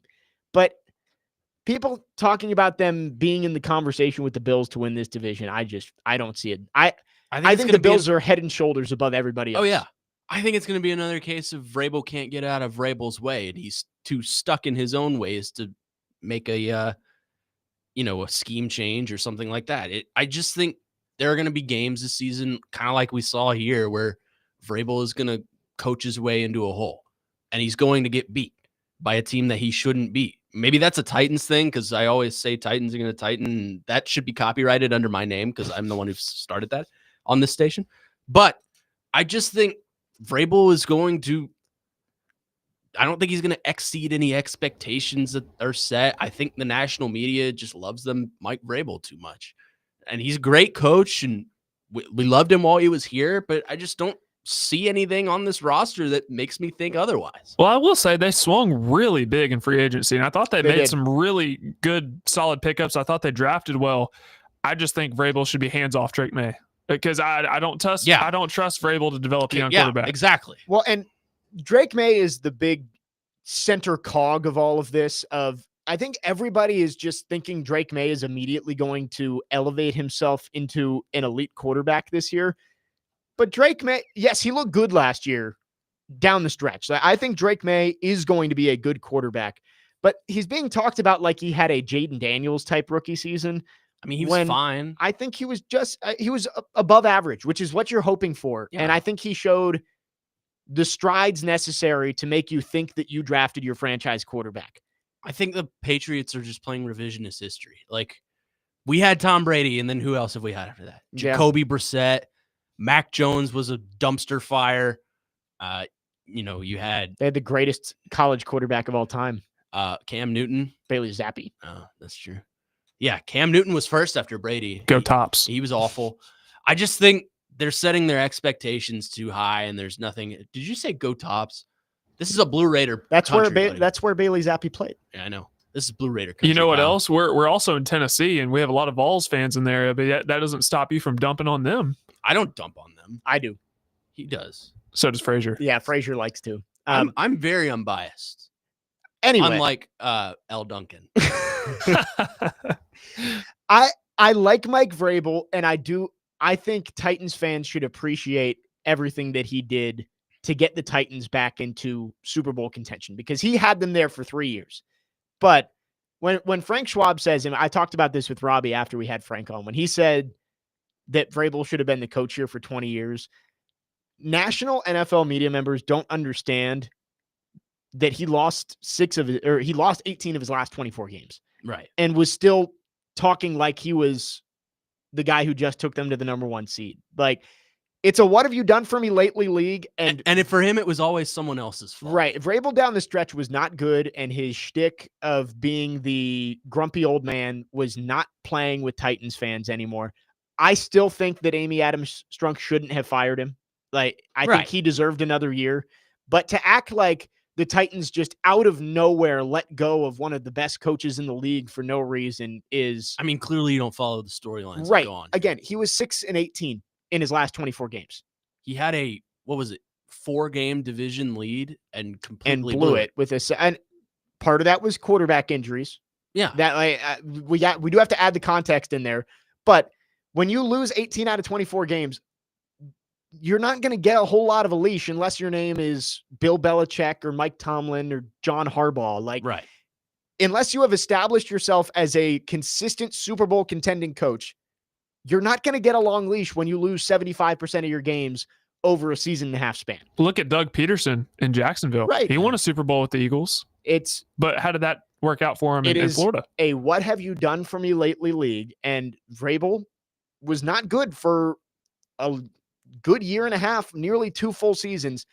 I don't think they should have fired him, but I think you can understand why they did. Yeah. And that's why I always laugh when all these national NFL media people are like, why did the Titans fire Vrabel? It's like, well, he wasn't very good down the stretch. I mean, that's the thing. They cover all these teams on a broad scale. Like, you cover all 32 teams. Right. You know the basic storylines, but they don't get the insight that a beat writer would get. Right. They don't get the insight that a radio host would get and talks about here locally. So it's just, it is funny. You're right. To look at that and be like, why would they do that? I'm like, obviously you didn't really pay attention to the things that happened here. You're not listening to every one of his press conferences and watching every one of the games. Again, I will continue to preface, I'm not trying to say that I agreed with the decision to fire Vrabel, but I understood it. Yeah. And I think Vrabel will do a fine job with the Patriots, but acting like he's going to go in there and immediately bring them back to the days of Belichick, I think is pretty crazy. 615-737-1025. That's our look at the AFC East. We didn't really touch on the Bills that much, but Don't really need to. the Bills, they're the favorite, and I think they are right there with the Chiefs for who's going to represent the AFC in the Super Bowl. That's all that needs to be said about the Bills. Speaking of the Super Bowl champions are in the NFC East. Will they be able to defend their title and break the 20-year-long streak of not having a repeat champion in the NFC East? We'll talk about it coming up next. Jake Lyman, Connor Newt, Parker Kelly in for Jared Stillman today. Stillman and Company, 102.5, 106.3 The Game.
This fall, live at the Pinnacle at Nashville Yards, Tim McGraw will perform at Trinitix's Rock the Cradle. This event is sure to be a great time celebrating a great cause. Proceeds from the event will support newborns and moms at Ascension St. Thomas Midtown. Get your tickets now at rockthecradlenashville.org. Jake Lyman, Connor Newt, Parker Kelly with you, in for Jared Stillman here on Stillman and Company. We are continuing our week-long NFL preview.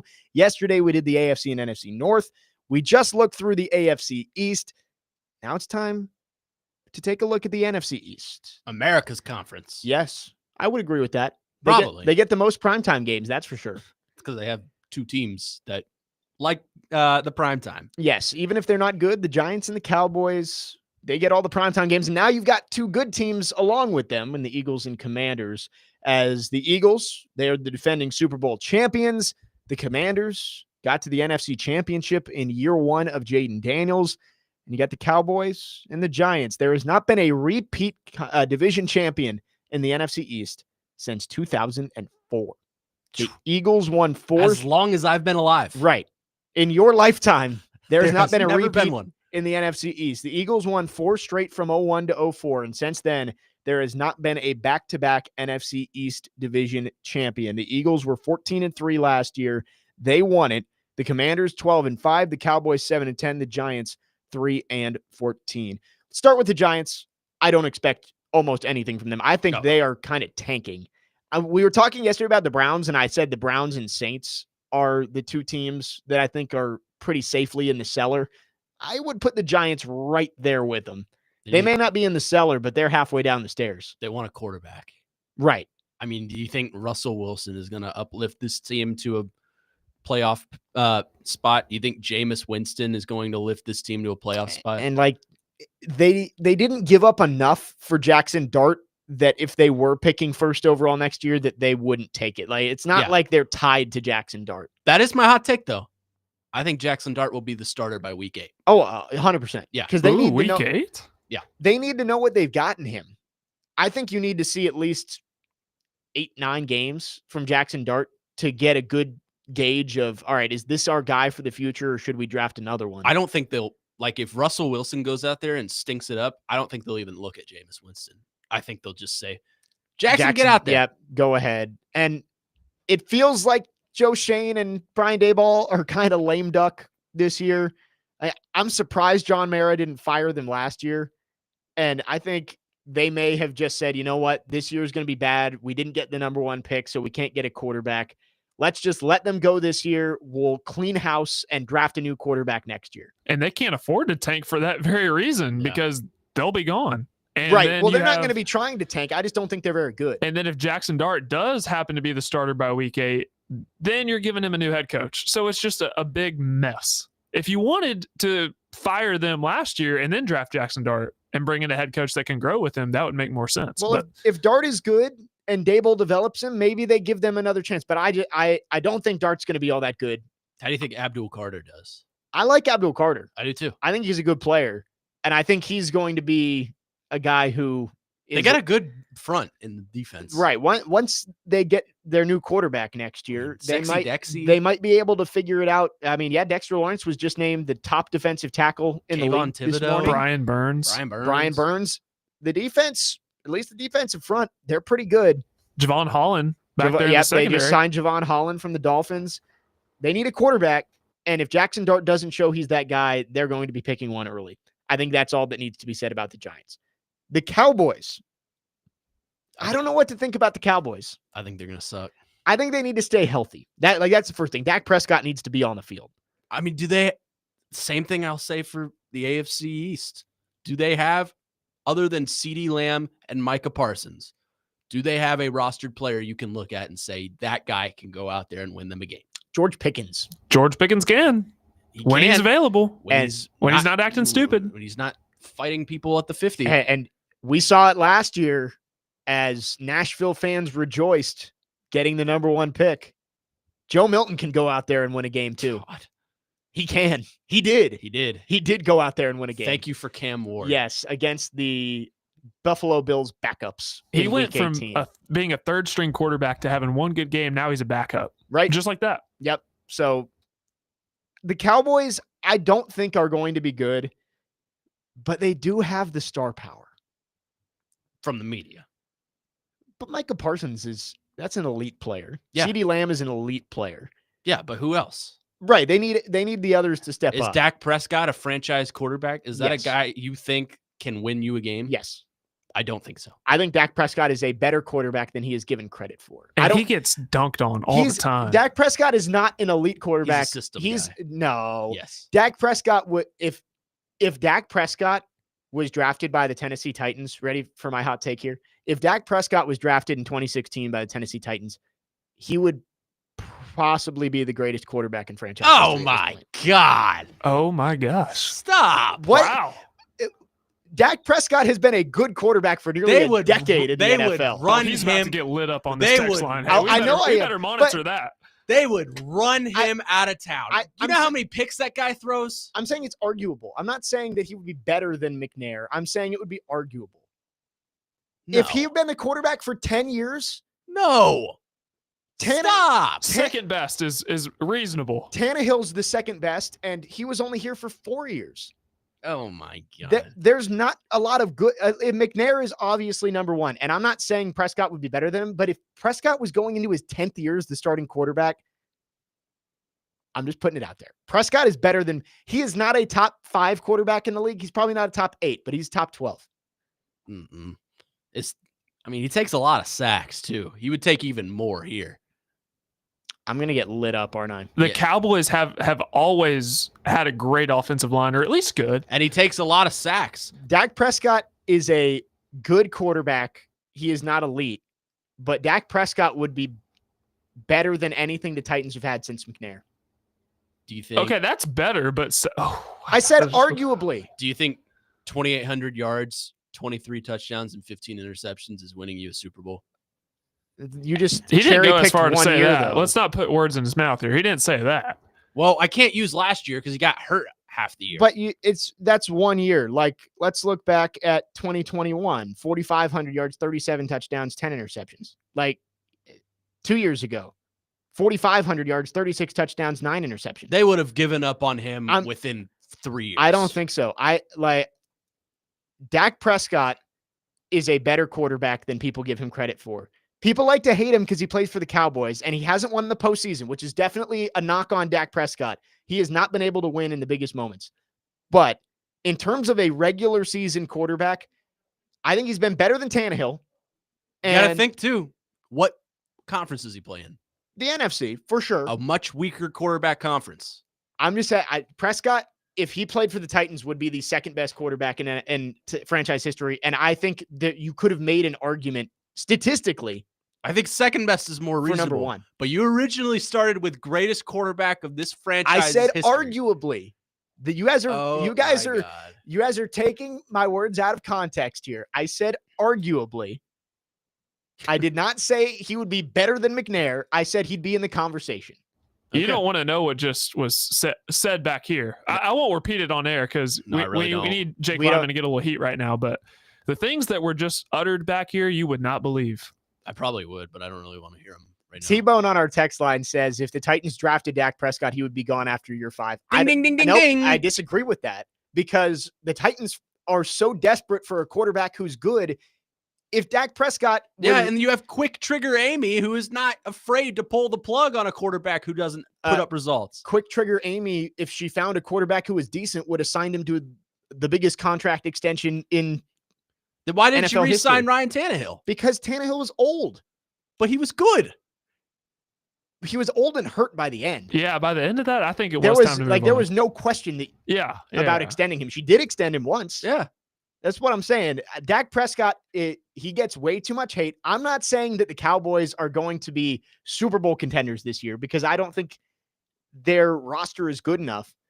But if you put the pieces around Dak in the NFC, I think Dak could end up playing in a Super Bowl if they figured out. I don't disagree with you on that. Jerry Jones can't build a roster. That is true. If he could, I think Dak Prescott in the NFC is good enough to go to a Super Bowl. They've done it before. They've won the NFC East before with Dak, but they just can't replicate. It's kind of the same issue with the Ravens. They just can't replicate what they do in the regular season into the postseason. And I think that's bigger than Dak Prescott. It's because Jerry Yeah. inserts himself I think midway through the season. The problem with the Cowboys is not Dak Prescott. It's Jerry Jones. Yeah. He inserts himself, thinks he's the coach, and tries to make all these moves, and then it ends up blowing in their face. And they didn't make any moves in free agency last year, which bit them in the butt. Skylar on our text line says, Dak is solid, sucks in the playoffs, though I'd rather have Dak than Tannehill. Thank you, Skylar. Taylor, we extended Tannehill after a mediocre year. Of course they would keep Dak. That's what I'm saying is that I think Amy specifically is so desperate to find a franchise quarterback to market, especially for the new stadium, that if Dak Prescott was above average and putting you in the playoff hunt every year, she would assign him to whatever contract he wanted. I'd rather have Dak than Tannehill, Levis, Mason Rudolph. I'd rather have Dak than all that. Look, you're holding your own. I disagree with you, but you're holding your own. I respect it. 615-737-1025. If you want to light me up, that's our phone number. Our phone lines are driven by WilsonCountyHyundai.com. We'll talk about the two teams that actually matter in the NFC East coming up next, the Commanders and Eagles. They faced off in the NFC Championship last year. Will the Eagles repeat? And again, give us a repeat champion for the first time since 2004 in the NFCs. Don't forget, tomorrow afternoon, come out to Brewhouse South in Cool Springs and meet Nashville native and two-time IndyCar champion Joseph Newgarden from 5:30 to 7 p.m. Also, Big Joe will be on site for a special broadcast of Chasing Checkers from 6 to 7. So get out to Brewhouse South tomorrow and meet Joseph Newgarden and get signed up to win tickets to the Borchetta Bourbon Music City Grand Prix. Jake Lyman, Connor Newt, Parker Kelly in for Jared Stillman today. Stillman and Company, 102.5, 106.3 The Game.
Wrapping up hour number 2 here on Stillman and Company, 102.5, 106.3 The Game. Finishing up our hour of NFL preview. We're almost halfway done with the NFL preview. Yesterday we did the AFC and NFC North. Today the AFC and NFC East. Tomorrow we'll go with the West, and then we'll wrap up with the South, including talking about the Tennessee Titans prospects for the 2025 season. I riled people up saying that Dak Prescott would arguably be the best quarterback in Titans franchise history. More me than anyone. Yeah, the text line not hating me as much as I thought they would. Nevada Josh says I'm fired, but No, he says, you're fired. I also got, the Donald Trump one too. Oh, Fired. did you get Vince? I got both of them. He sent Is 2. that Vince? Oh, that's not Vince. That's Sandow. The one up top is Trump. Pretending to be Vince. Anyway, on to the 2 teams that actually will compete in the NFC East, most likely. The Eagles and Commanders, last year's NFC Championship contenders. The Commanders making the big run. Jaden Daniels as a rookie. What do we think about Washington this year? They added Deebo Samuel. They added Laramie Tunsil, so made some additions. But I struggle with the idea that maybe the Commanders are the Houston Texans of last year. That's where my head's at. I'm worried Jaden Daniels is going to have a sophomore slump. Maybe not a sophomore slump, but maybe not the season he had last year as a rookie. Because last year he took the league by storm. I mean, no one could prepare for him. But as D-May says all the time, now everyone's got film on you. Yep. Now everyone knows what you're capable of. It's the same thing we talked about with CJ Stroud. He took the league by storm his rookie year and then had the year he had last year. I don't think Jaden Daniels will have it that level of a slump. Well, like the Texans still made the playoffs and won a playoff game. Right. So it wasn't a horrible year, but it just wasn't the ascent that we expected. There were factors that went into that. Like CJ Stroud lost Nico Collins for the year. Stephon Diggs went down for the year. Or was it Tank Dell? It was one of those two. Yeah, Diggs tore his ACL. I forget which one. I think it was Tank Dell. Nico Collins and Tank Dell kind of run They're together the same for person. Anyways, I don't think it'll be that level of a downgrade for Jaden Daniels. I mean, he's brought in good pieces. Terry McLaurin is a serviceable, fast young man. I just sounded like a 60-year-old saying that. This fast young whippersnapper. What a young man. But Debo, I have my concerns about. He looks like a tight end now. Yeah, Debo last year was Debo Hamuel. He was rough. I'm not sure I love that addition from them. They didn't give up much to get him. I do like the Laramie Tunsil addition, though. I do. And they did draft Connerly out of Oregon in the first round, so they improved the offensive line in front of Jaden Daniels. I like the defense, too. I like the Commanders on paper, but everybody loved the Texans on paper last season, too. I'm wondering if it's going to be a similar season where they make the playoffs, but Jaden Daniels doesn't take this meteoric rise into the Mahomes, Allen, Burrow, Jackson territory. I stack them up next to the Eagles, and the Eagles, to me, have the deepest roster in the entire NFL. The only thing I think the Commanders may have the Eagles beat in is quarterback. That's Jaden Daniels. But look at the offensive line. Eagles. Mailata, Lane Johnson. Yeah. I mean, that's probably the best offensive line in the NFL. Yeah, and they got the best offensive line coach in the NFL. They've got weapons for days with Barkley and Brown and Smith and Goddard, who a lot of people thought might be traded, but he's still there. And producing. I do struggle to not pick the Eagles here. Even with the curse of no repeat winners in the NFC East for 20 years, the Eagles just feel like the best constructed roster in the NFL right now. Yeah. Now, I'm not saying similar to what I said with the Green Bay Packers and the who did we do yesterday? We did the North. The AFC, NFC North. The Bengals. Yeah. Similar to what I said about those two, it wouldn't shock me if Washington came out and competed for the NFC East. But I just don't know. I think the Eagles are just better. I think they're a better constructed football team. I think they execute a lot better. Advantage Eagles. I mean, I agree. I would lean Eagles in the NFC East, maybe even a little further than lean. But I do feel confident saying at least 2 teams from the NFC East are going to make the playoffs because I could see the Commanders being like the 5. Right. Or the 6. But having maybe the 3rd or 4th best record in the like last year. They were 12-5, but they were the 5 seed, even though they had a better record than the winners of the NFC South and NFC West. You know what I think this will be? I think this will be the NFC North last year. I could see that. I think this will be the two-headed monster of Washington and Philadelphia, kind of like we had Detroit and Minnesota last year. Maybe it comes down to one last game between them to decide who wins the conference, or the division. I always say conference. It's like college football. It's I just know. ingrained in my brain. Maybe it comes down to one last game to see who wins the division, and then the other team is the 5 seed. And may have the second best record in the NFC, but it's just because of divisional stuff. But I could see it like that. I just, on paper right now, are way too early predictions. I would give it to the Eagles. Yeah, I think the Eagles win the division, but I look at, and we're going to preview the South and the West in full the next couple of days, but I look at the NFC South, and I think that's a one-bid division. I don't really see, maybe the Falcons are decent, but I don't see the Panthers or Saints competing. Both Souths, really. The West is kind of meh. Like, the Rams and Niners should be decent, but I think 5 of your 7 NFC playoff teams are going to come out of the North and the East that we've talked about the last 2 days.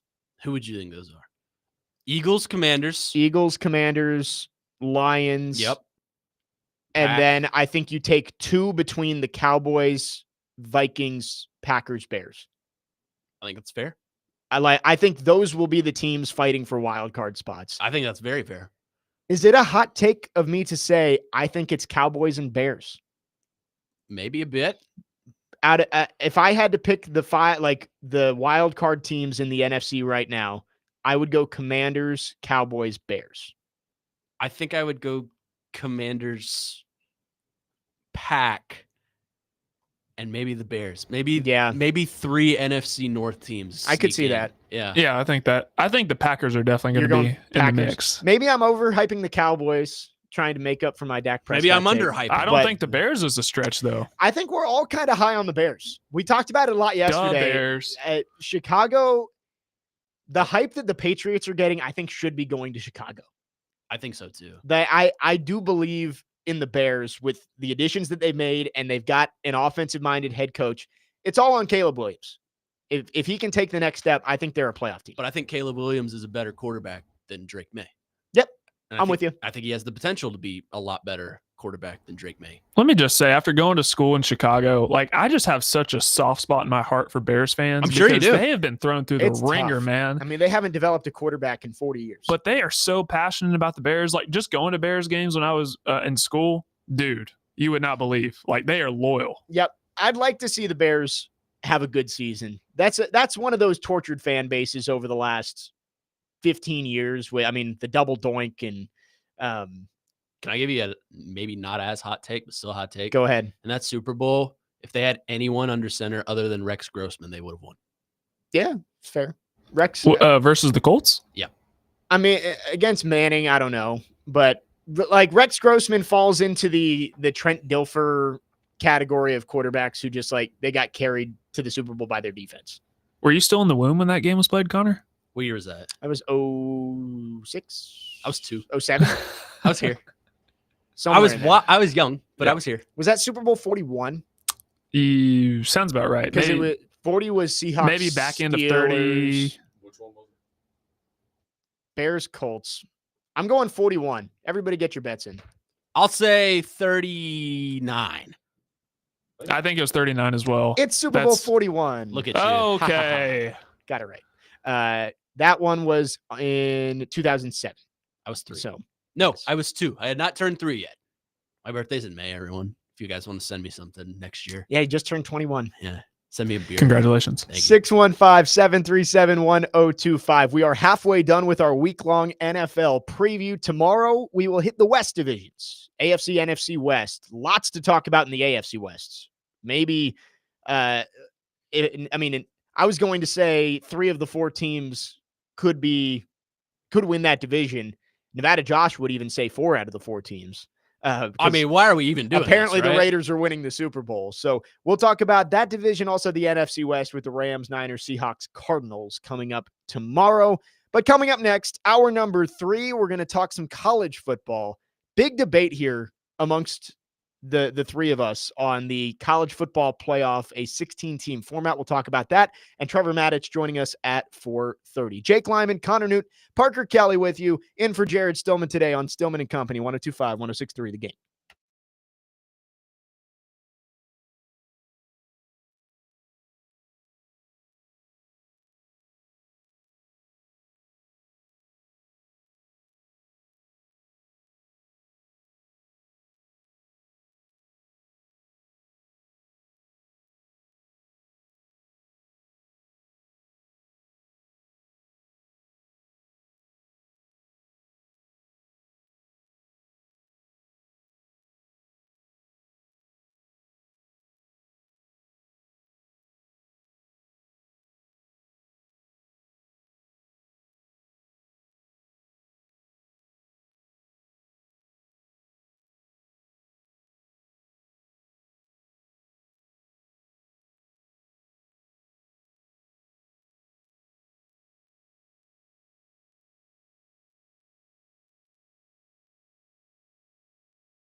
Stillman and Company, 102.5, 106.3. The Game. We are presented by Southern Bank of Tennessee, your bank for small business. Third hour on this Tuesday. Jake Lyman, Connor Newt, Parker Kelly, broadcasting live from the Busy Bee Plumbing, Heating, and Air Conditioning Game Nashville studios, home of the $99 yearly Beehive membership, where the buzz is always about great service.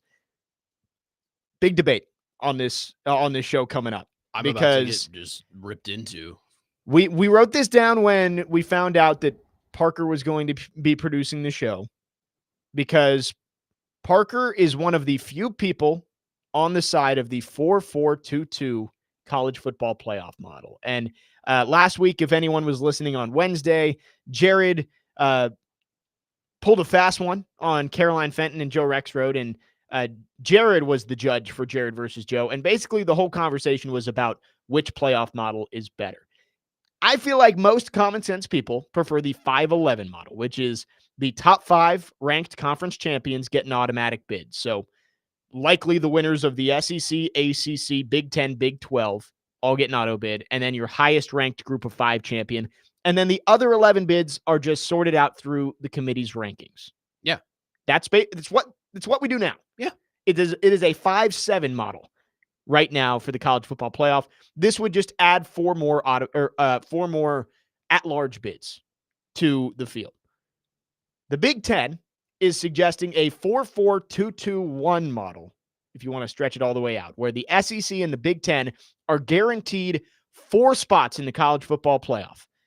The 2 teams that play in their conference championship game, and then there would be play-in games for the final 2 auto bids between the 3rd best team and the 6th best team, and then the 4 and 5 seeds. They'd play. The winners of those games would get automatic bids. The losers would be put back into the at-large field. Then the ACC and the Big 12 would each get 2 automatic bids. Whoever plays in their championship game would automatically get in. And then the highest ranked group of 5 champion would get in, with only 3 remaining at-large bids. And I just cannot understand why anyone outside of the Big 10 would want the 4-4-2-2, because that is the only conference it helps. Yeah. Why would the SEC lock themselves into getting only 4 teams when, if you have the 5-11 mold, you could the SEC could potentially get 5 or 6 in? Well, I'm getting ready to tell you. Go ahead. I don't understand the reasoning. So I would love to know, why do you think the 4-4-2 is better? First of all, I'd like to shout out Caroline Fenton, because right now it's just me and her holding down the fort here at 102.5 in terms of which playoff model she's not here, so. we would. You know what I'm saying. She She makes a regular guest appearance. So not for me. All She right. won't answer me. Here's the deal, guys. We could all agree. What is the most important part of college football? Preserving the regular season. And in terms of decisions that are made regarding college football, so many decisions are made that don't give consideration to 1A, the players, the ones actually playing the game, and 2, the fans, the people that actually consume this sport. We need to preserve the regular season as much as we possibly can. Theoretically, if we were to have this 5+11 model, let's take for instance, a 9-1 Alabama. They're entering week 11 of the regular season. We could all agree that they'd probably be a top 5 team, correct? Yeah.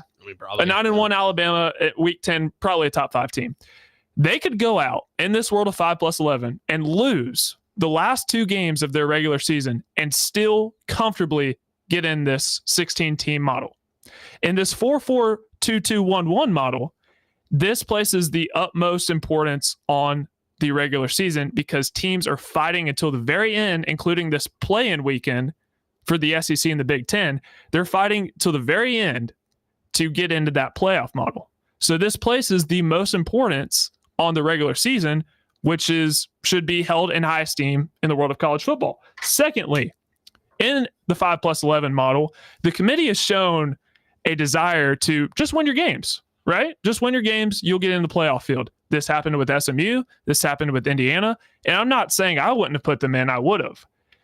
In this 5+11 model, teams are going to schedule cupcakes in order to get in. I think they're going to do that anyway. In the 4-4-2-2-1-1, the emphasis is on the conference games, and non-conference really doesn't matter, and it can't really affect your standing in terms of conference. So we'd see more games like Clemson and LSU. We'd see more Ohio State, Texas. We'd see more Oklahoma, Michigan. In 5+11, you're going to get those games replaced with Alabama and Mercer, or Alabama and North Dakota State. All right. Thirdly, parity across college football. I cannot understand for the life of me why the Big 12 would be in favor of a 5+11. If we were in 5+11 last year, let's say, they're only getting one team in. If we do 4-4-2-2, they're automatically guaranteed to get 2 teams from the conference in. Yes, you have less than the SEC and Big 10, but you're guaranteed to get more teams in than you would have this year or this last season. Same with the ACC. And thirdly, I want to limit the control of the College Football Playoff Committee as much as possible. With this, they get basically to determine who gets that one at-large spot. There's 3 at-large spots, I believe. 4, 2-2, 1-1. And that one, if Notre Dame is in there, would go to Notre Dame, and then what's one. the second one? Or I'm sorry. It would be one, the highest ranked group of 5 champion. Yeah. So 4 is 8, 2 is 10, another 2 is 12, and then one group of 5. That's 13. So and then 1 at large. And if it's Notre Dame, no, this would be a 14 team, not 16. I'm thinking 16. Yeah. So this would either go to Notre Dame if they were in the top 14, or this would go to, if Notre Dame was outside top 14, would just get an at-large. So the committee's not having to make as many decisions. Well, this is what Tony Petitti said last week, is we want it out of the committee's hands. The committee already ranks the top 25. Yeah. So it's not more work for them. Here's where you lose me, is this only helps the Big 10, maybe the Big 12. I could give you the Big 12, because the Big 12 would have only gotten 1 in. Now they get 2. But you look at the Big 10 standings last year. What we would have gotten is Oregon and Penn State would have been auto bids, which they were already in. No worry there. Indiana would have then played Iowa for a spot in the college football playoff. Do we think Iowa deserves a chance to play for a spot in the college football playoff? Not last year. I can't get behind the play-in stuff. Like, right. There's no point. And what Caroline says is settle it on the field. But do we need to see Indiana play Iowa and Ohio State play Illinois for spots in the college football playoff? Not really, because I already know how those are going to go. We know Indiana and Ohio State were the deserving teams. In the SEC, you would have had Texas and Georgia were your auto bids. Tennessee would have played, man, there was a logjam at 5-3 last year. I don't know how the tiebreakers worked here, but Tennessee, let's say they would have played LSU, Alabama would have played South Carolina. I think all 6 of those teams probably would deserve to get in a 16-team field. But you're playing for your season all the way until the very end. Like, if you want a playoff spot, well, go ahead and win. And if you don't, your season's done. I mean, you could argue the same thing for the NBA. And listen, even in this, even though we're getting automatic bids here, you're still going to get the teams that are actually capable of winning a national championship, which, to be honest, I was never in favor of expansion in the first place. 4 was great. 6 I would have been cool with, maybe even 8. There's never going to be 16 teams capable of winning a national championship. It's just not going to happen. Last year, if the 4-4-2-2-1 model was used, Oregon, Penn State, Ohio State, Indiana, if we're going just based off the 4, they would have gotten in. The SEC would have gotten Georgia, Texas, Tennessee, and Alabama would have been there for auto bids. And then you would have taken your 2 from the other 2 conferences. So you get down to the 3, and I'm trying to look here. Well, Clemson was in, so Miami would have gotten an at-large bid. Ole Miss would have gotten an at-large bid, and Notre Dame would have gotten an at-large bid. So that's the 4-4-2. SEC would have gotten 5. If you just went straight 16, then South Carolina gets in. See, I think by doing this, it just creates unnecessary drama. Well, that's what you get when you expanded the playoff in the first place. Exactly. But here we are. So, I mean, I'm fine with the extra games. I'm going to watch them, no matter what. But I think you want the best 16 teams playing. And last year, if the choice was between South Carolina and Iowa State to get the last spot, which I think that's what it would have boiled down to based on these models. South Carolina. I want South Carolina. Yeah.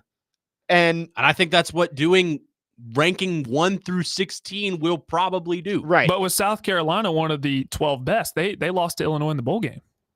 Well, we're talking 16 now. So And I don't bowl game. Okay, were they one of the best 16? Yeah. Yes, they were 15th. Bowl games are not a good measure of how good a team is because how much are those players actually caring about those wins? Well, how much do you trust the committee to actually get the 16 best? That's our only option. Is it? With this 4-4-2-2, we know who's the best because they win or lose. But you're giving conferences auto bids, not knowing what the quality of the conference is in any given year. they earn it throughout the regular season, But which is who's to this say- model places the most but how do, importance how on. do you measure strength? of How do you conference say by that the Big Ten is going to be worthy of 4 teams every single year? You don't know that. With the way the NIL is right now, it's very clear the that's- SEC and Big Ten are the best. That's an on paper answer. You're making an assumption, and I can't say that the Big Ten every year is going to deserve 4 and that the SEC isn't going to deserve way more than 4. So The Big Ten, in my mind, only deserved 2 last year. 3. Oregon, Sorry. Penn State, Ohio State. Yes. Sorry. And forgot then about, I always forget Well, about well, let's go Indiana, back- Indiana deserved Hold it too, on, so hold they did on. deserve it. Let's go back in history a little bit. If we go back 10 years, on average, the Big Ten in this 5+11 would get 5 teams. The SEC would get just under 5, and then the Big 12 and ACC 2. So there's statistical evidence to back this up, and this is over a decade. I would just rather have the best teams instead of already shelling out these bids just before the season, knowing, all right, the Big Ten's going to get 4. I'm still stuck on, all right, Big Ten and SEC only get 4. How does that help the SEC? Right. The SEC, why would they lock themselves into only getting 4 when they can potentially get 5 or 6? I think it's pretty safe to assume the SEC is going to have 5 playoff caliber teams every year.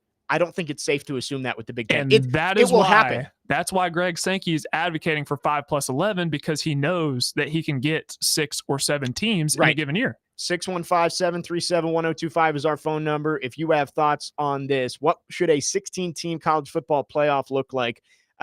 Jared played a clip from Joel Klatt last week, and we're going to play it coming back in the next segment because I just think it's hilarious. It is so funny. Fox, you can say ESPN has SEC bias. Fox has pure Big Ten bias, and we'll hear it coming back. Jake Lyman, Connor Newt, Parker Kelly in for Jared Stillman today here on Stillman & Company, 102.5, 106.3 The Game.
also want to get to that 5-11 model that the Big 12 and the SEC kind of inexplicably threw out there. To be honest, I'll be honest. I'm in this not quite as much as you. You're a commissioner, obviously, but this is my profession. When that was thrown out, that was left field.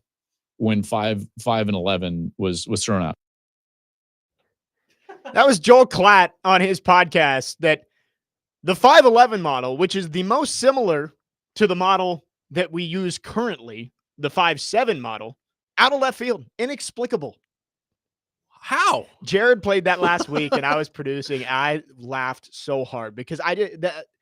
How in the world is a 5-11 model inexplicable? It is quite literally what is in effect right now, and you're adding 4 at-large teams. I mean, that is the most simple model you could possibly have. How is that out of left field? I don't get it, but I just thought that was really funny. We're discussing what the best format for a college football playoff with 16 teams would look like on our text line driven by WilsonCountyHyundai.com. Ty, I think, this is a reasonable compromise. I'm not sure if I could get completely behind it, and I don't think the Big Ten would get behind this, but a 3-3-2-2 model with I guess it would be 3-3-2-2-1-1 or 1 with 5 at-large teams. The SEC is more likely to get 2 or 3 of those 6, plus it still gives the ACC and the Big 12 the 2 they want. I think that is the best compromise, but I still don't see – I think everybody would kind of be unhappy with that outside of the Big 12 and the ACC. I think we need to do as few auto bids as we possibly can. I'm on board with if you want to do auto bids – have it be the conference champions and rank them 1 through 4. Like, chances are the SEC champion is probably a better team than the ACC champion. Yeah. But I just feel the other model we're arguing about, I just think it's overly complicated. Right. It doesn't make sense for any conference outside of the Big 10 and maybe the Big 12 and ACC. Like, it doesn't benefit the SEC. It doesn't benefit these G5 schools that want to get in that are like a Boise State. Well, the UNLV. G5 schools are only going to get 1. Right. Like that's in barring a year where there's like 2 undefeated Group of 5 champions and a down year from the power conferences. And it doesn't benefit Notre Dame either. Well, what about the Group of 5? Do you think Boise State was one of the 12 best last year? Yeah. Yeah. Okay. But like in a typical year, you're a Group of 5 champ. Like it's more of a, I don't think Boise State was the 3rd best team in the nation, but I think they were. It's kind of a token representation, right? Like they didn't deserve a bye for sure. And I'm glad that it's straight seeding now, but I think Boise State deserved to be in. Caleb on our text line says the other model, he's talking about the 4-4-2-2, is strictly a money securing strategy for the conferences. Nothing more, nothing less. You can't predetermine who the best teams will be and how many each conference will have. It's all for guaranteed money. And that was a point that Jared made last week that is true. Is it? I think the Big Ten is realizing that they are in over their heads with this massive TV deal, and they're giving these networks horrible games. Yeah. And the easiest way to give them big games is give them the play-in games. Hold on. So Greg Sankey, before this whole thing came out at spring meetings, we all thought the SEC was in favor of this 4-4-2-2-1-1, and everybody came after Greg Sankey. No one came after Tony Petitti. Now that Greg Sankey's saying, hey, let's do 5+11, do people not understand getting 7 teams in the playoff is going to help the SEC more financially? They're a money grab either way. It's a money grab either way. It's all about money, of course, but it has to be something that makes sense for everyone, and the 4-4-2-2 only makes sense for the Big Ten. I think we should keep it simple across all sports. Keep it like basketball. Top teams are ranked based on how they perform in the regular season. Best team gets in. Like if a 34 and however 3 Alabama, I don't know, I'm just throwing out a random team, gets in the number 1 overall seed over a 30 or a 28 win Duke, they should be the number 1 overall team. Same thing in football. If Texas is 12-0 conference champions, they should probably be the number 1 overall seed. I just think that should be the entire constant. Just go 1 through 14, 1 through 16. Whatever we eventually get there. Yeah, that's just how it should be. Yep. 8586. We'll end with this on our text line. Hear me out. Top teams get in just like basketball. Bingo. Agreed. What I just said. 615-737-1025 is the phone number if you have thoughts. Coming up next, Trevor Maddich going to join us for his weekly visit on the program. We'll talk to Trevor about some college football topics as well as some Titans topics. Always great to talk to Trevor. That's coming up next. Jake Lyman, Connor Newt, Parker Kelly filling in for Jared Stillman today. Stillman and Company, 102.5, 106.3 The Game.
Stillman and Company, 102.5, 106.3 The Game. Jake Lyman, Connor Newt in for Jared Stillman today. And we are pleased to be joined on our phone lines, driven by WilsonCountyHyundai.com right now, by Trevor Maddich for his weekly visit to the program, brought to you by Houston Clinic Orthopedics, when experience matters. Trevor, appreciate you coming on. Excited to talk to you about some college football and a little bit of Titans today. Yeah, great to be with you guys. Trevor, I wanted to start. We had a conversation yesterday about Alabama, and Kalen DeBoer coming in, it's always going to be tough for the guy who comes in after the legend. And last year, to Alabama standards, wasn't exactly the first year that he would have liked, but there's still so much talent on that roster. What do you expect to see out of the Crimson Tide in year 2 under DeBoer, and can they get back to a championship caliber program? Yeah, I expect Alabama to be a lot better this year.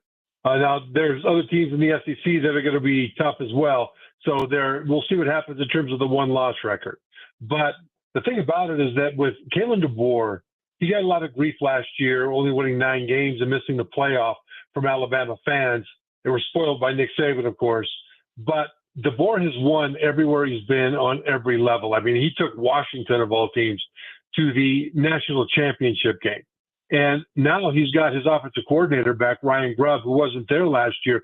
Grubb had been with DeBoer really everywhere he's been, pretty much his entire college career.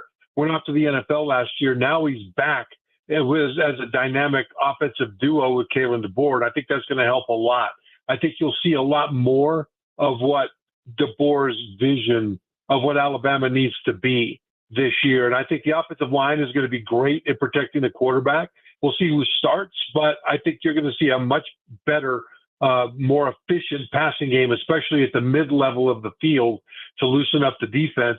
I think that the defense for Alabama this year is going to be one of the better defenses in the SEC and one of the better defenses in the country. I mean, they've got NFL guys at all 3 levels. The strength of that defense probably is the secondary. I mean, they're deep. They've got length. They've got speed. But they've got NFL guys up front in the front 7 as well, and leadership in the linebacking core, which the great Alabama defenses have always had. And so, I think this Alabama team is going to rely on the defense early while the offense gets rolling with a new quarterback, a young quarterback. And I think that once they get going, this team is going to be really tough to beat. And I think that Alabama fans will actually turn around their perception of DeBoer. Those who don't like DeBoer will see that, yeah, this guy can actually take us back into that promised land that we're accustomed to. Trevor, wanted to ask you about Arch Manning. Obviously getting a lot of hype from media, SEC media, national media, everywhere you look. Feinbaum says that he expects Arch Manning to be front row in New York at the Heisman ceremony. Where do you think this hype is legitimate? Where does he stack up against the other quarterbacks in the SEC? What do you make of this whole situation?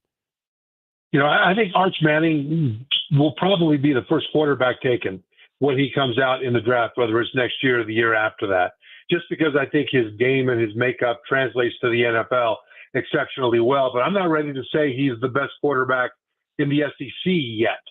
Maybe the most talented, but I don't know if he's going to be the best. I mean, Lenora Sellers at South Carolina is a guy that's got a massive arm. He has the ability to improve his craft as a passer, which is really where Arch Manning has spent his entire life. And Sellers is a big guy. He's like a big running back who could throw the ball out of the building. He's extraordinarily difficult to tackle just because he's so big and strong. You've got DJ Lagway at Florida, who engineered a terrific closing stretch at Florida last year and has got a lot of pieces coming back on that offense. And I think Lagway is the kind of a guy that could also be one of the better quarterbacks in the league.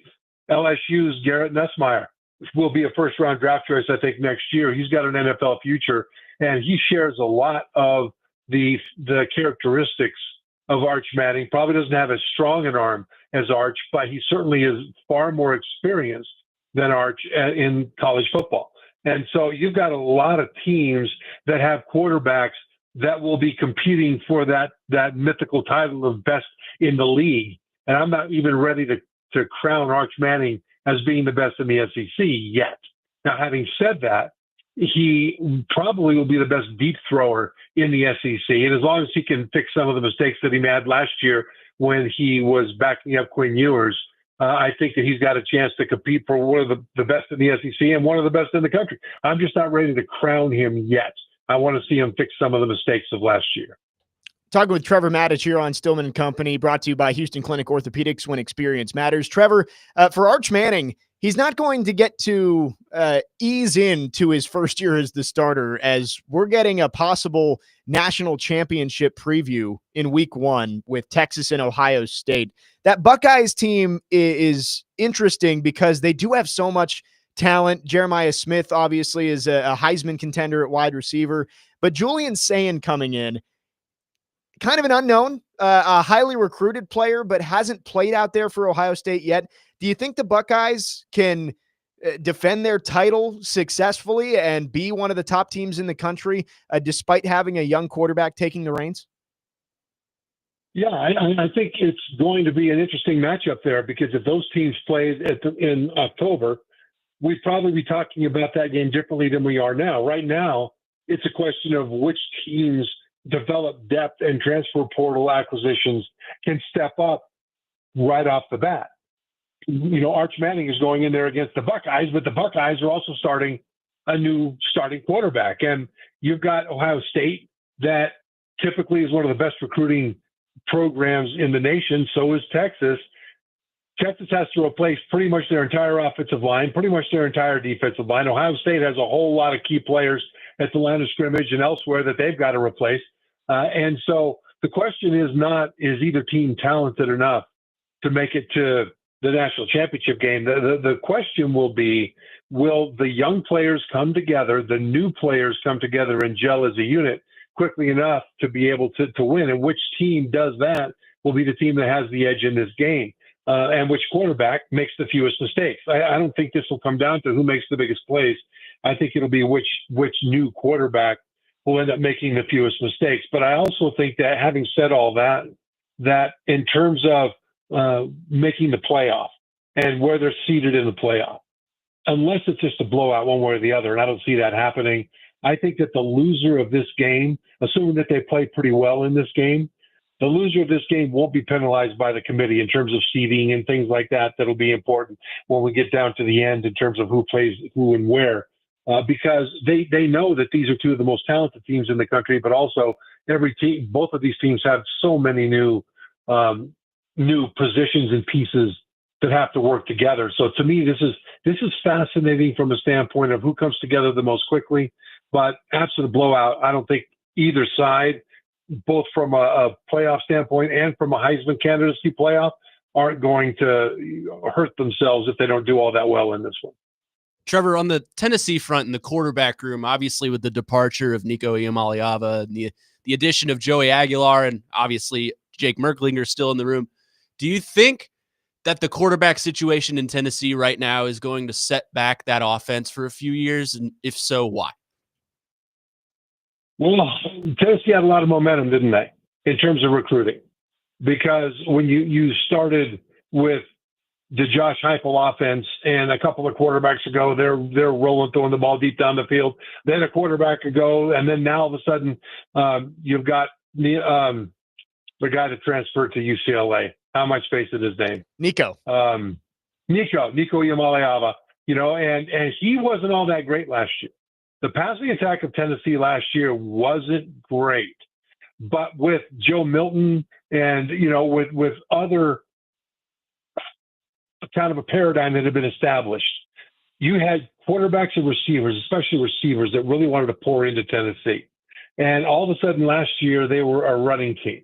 And this year, we don't know what the quarterback situation is going to be. You've got a guy with a lot of experience in Aguilar. You've got a young cannon for an arm, but with no experience behind him. Assuming he's behind him, I'm not sure who's going to be starting out of the Nashville area. I wonder if Tennessee can keep the momentum that they had from a recruiting standpoint, especially given the fact that Alabama, even though they only won 9 games last year, is recruiting like crazy right now. And so, I'm worried for Tennessee because, you talk about this season and what they need to do. Their defense, I think, is where they will be relying. I think their defensive line, even without James Pierce, their edge rusher off to the NFL, I think it's going to be a really tough defense to move the ball on. But at the same time, this offense, when it's operating at its highest level, requires 2 things of the quarterback. The first is to be able to get everybody lined up quickly and run the next play quickly. Last year, they actually ran more slowly, more often than they have in years past under Josh Heupel. I think in part because they were protecting Nico. But when the offense is really rolling, there are times when they're only spending about 12 or 13 seconds between snaps and they catch the defense off guard. So the quarterback needs to be able to operate at that kind of a high speed, get everybody lined up, get the play called, get the signal, the snap count, get everything that needs to happen before the snap done in a space of 12 or 13 seconds. The second thing the quarterback needs to do is connect deep down the field. That was the problem with Joe Milton. Joe Milton would throw the ball 5 yards over the top of anybody streaking down the field behind the defense. And so it wasn't really that much of a threat. And so the quarterback for Tennessee will need to be able to hit that deep pass, or this offense will not operate like it should operate. And those are the two things that I'm looking for with whoever starts at quarterback. Can they operate quickly, and can they connect on a regular, repeated basis deep down the field? Talking with Trevor Matich. We'll get into some Titans with Trevor on the other side. Jake Lyman, Connor Newt in for Jared Stillman today here on Stillman and Company, 102.5, 106.3 The Game.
Stillman and Company, 102.5, 106.3. The Game. Jake Lyman, Connor Newt in for Jared Stillman today. Continuing our conversation with Trevor Maddich, brought to you by Houston Clinic Orthopedics. Trevor, diving into the Titans a little bit, today ESPN came out with their top 10 defensive tackles as voted on by executives, coaches, and scouts, and Jeffrey Simmons was ranked 4th for the second straight year. Titans fans, I think, a little bit surprised that he is still heralded as a top 5 defensive tackle. What do you see with Jeffrey Simmons, despite maybe the stats not saying that he's been as big of an impact player the last couple of years? Do you still think he has that capability to be an elite interior defensive lineman? I think he absolutely does, and I think he is.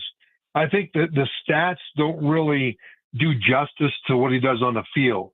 When you're playing at that position, you need to affect the offense. And he affects the offense because they have to game plan for him. They've got to double team him. They've got to roll away from him. They've got to run away from him. There's all kinds of things the offense will do to devote resources to making sure that Jeffrey Simmons isn't a rock for the defense that interferes with what the offense is doing. And ordinarily, you've got enough playmakers on the other side of the ball from him that they can take advantage because now they're singled up. That's been the problem for Tennessee with Jeffrey Simmons. I mean, while the offenses are focused on Simmons, they aren't made to pay for that on other portions of the front seven. And so this is something that, Tavondre Sweat, defensive tackle, young guy, is going to have to step up and be more of a problem so that he takes advantage of being single blocked when Simmons is double teamed, things like that.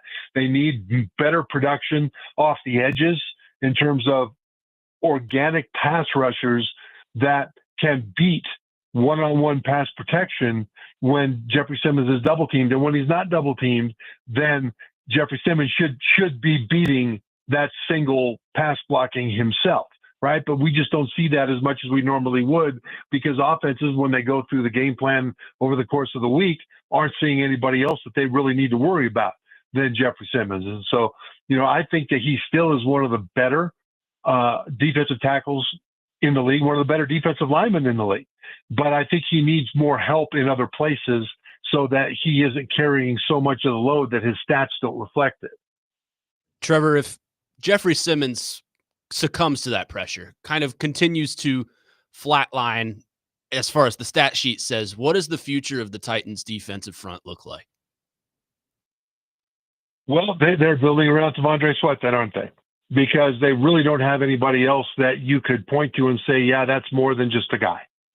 You have a bunch of guys. Okay, if they're your backups, then you can have them rotate in, play 25 plays a game, and have it be like a hockey line. They come in, they go until they almost pass out because the effort is so high, and then they rotate back out.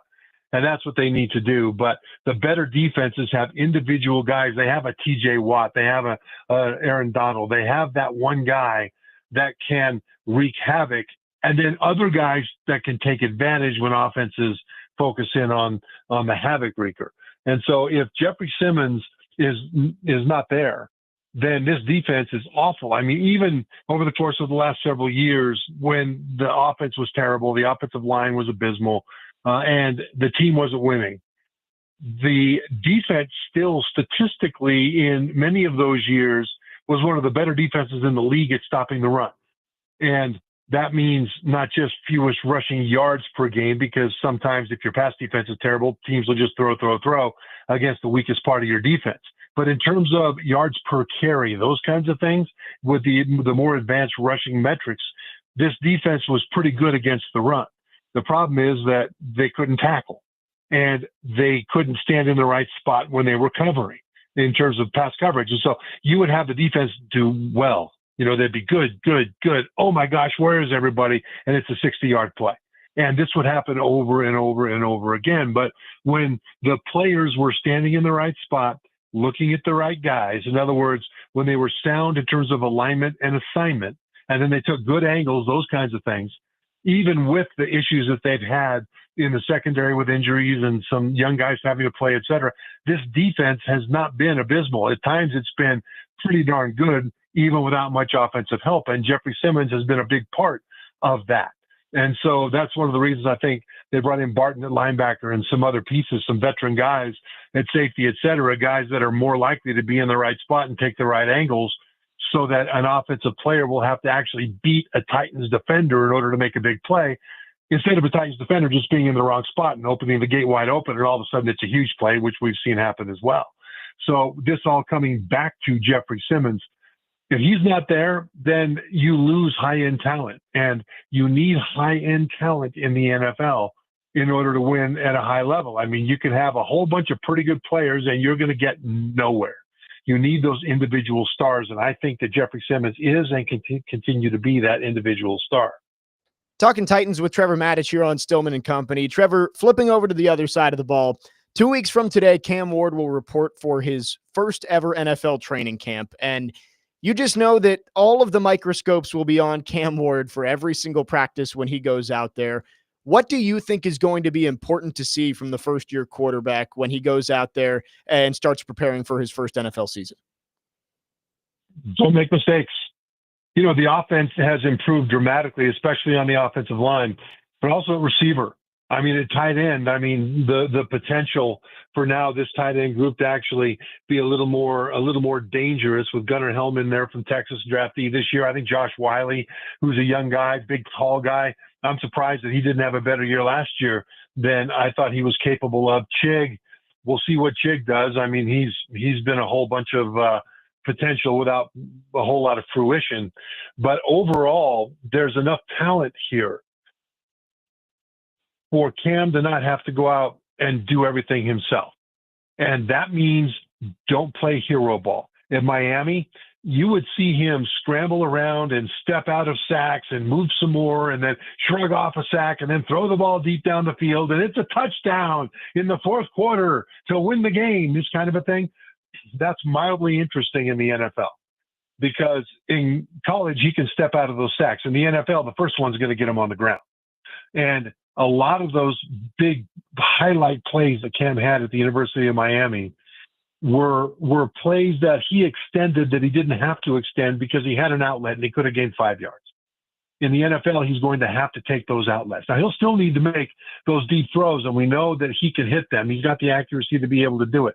But in the NFL, he's got to do it when it's there. And when it's not there, he can't be a hero. He's got to take what the defense gives him and be satisfied with 2nd and 6.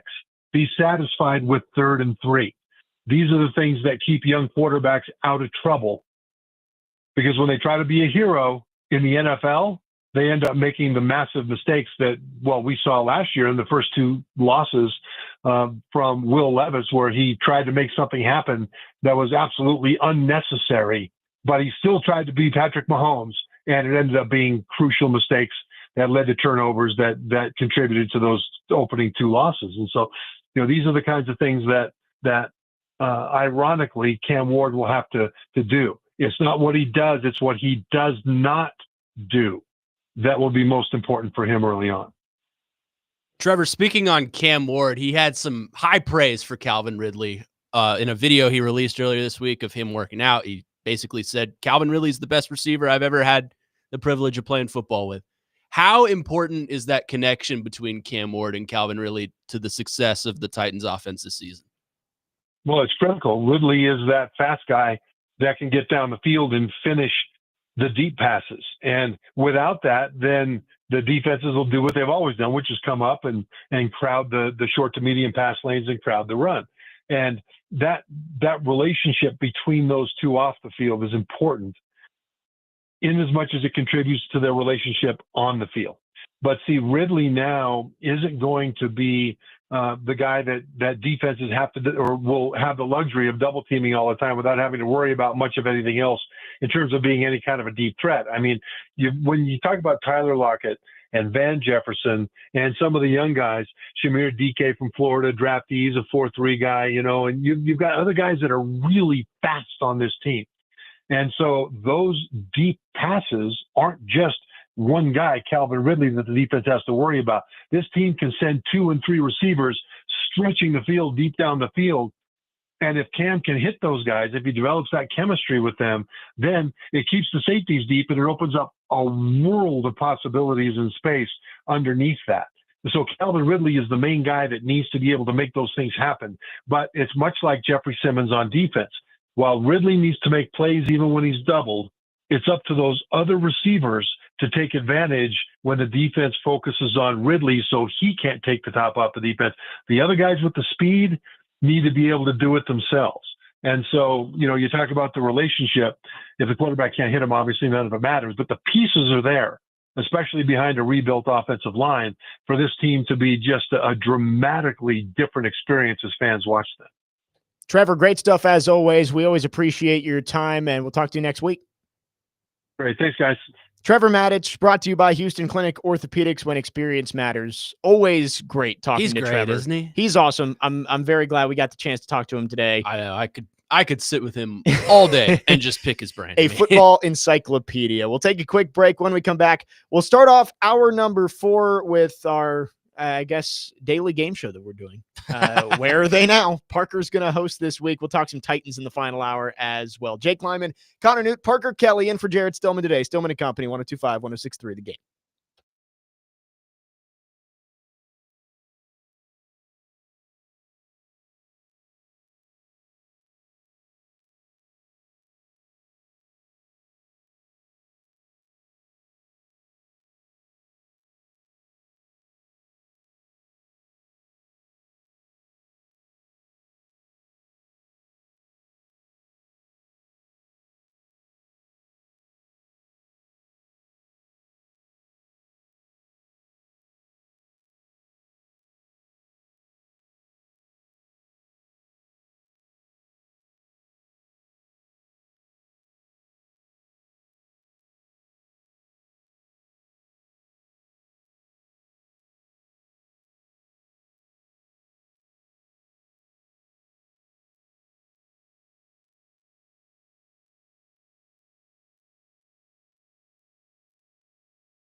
Final hour on this Tuesday, Stillman & Company, presented by Southern Bank of Tennessee, your bank for small business. Jake Lyman, Connor Newt, Parker Kelly in today. Jared will be back on Friday. We are broadcasting from the Busy Bee Plumbing, Heating, and Air Conditioning Game Nashville studios, home of the $99 yearly Beehive membership, where the buzz is always about great service. Going to talk some Titans a little bit more in this final hour, but we're going to keep it going. We did Where Are They Now yesterday at 5 o'clock. We're going to do it again. Parker beat Connor yesterday. So Parker allegedly he is in chart. You can't play the Without game a under shadow protest. of a doubt, baby. Parker is the host today. Parker, take it away. You were in charge of this edition of Where Are They Now? Let's go. All right, gentlemen. I tried to throw a softball out there for the first one. All right.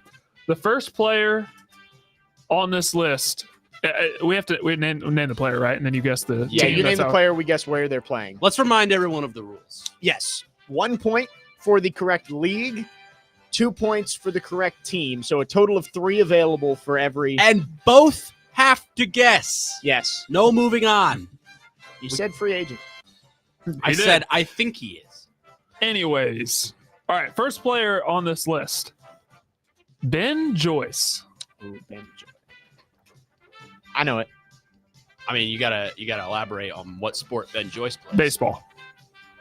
You need like a full He's a former Tennessee baseball player. Former Tennessee baseball pitcher. player, pitcher, right-handed pitcher, Ben Joyce. Go ahead, Jake. You said you knew it. Well, if I know it, is the rule you can't guess the same thing? I don't know. Just okay. Guess whatever your guess is. He plays in the MLB. He plays for the Los Angeles Angels. Connor? I'll say he's in the MILB for the Giants. Jake is correct. There's nothing I can do. Well, that's why I was going to let you go first. Okay. He is an active. See, he was being a good sport. No, that's fair. He is an active pitcher for the Los Angeles Lakers. So that's 3 points for Jake Lyman. I mean, there's nothing I can do. You get to go first this time, then. Okay. You're going to recognize this name, as I'm sure a lot of listeners will. Defensive lineman out of Baylor, Sean Oakman. Oh, where is he now? You know this one, I think.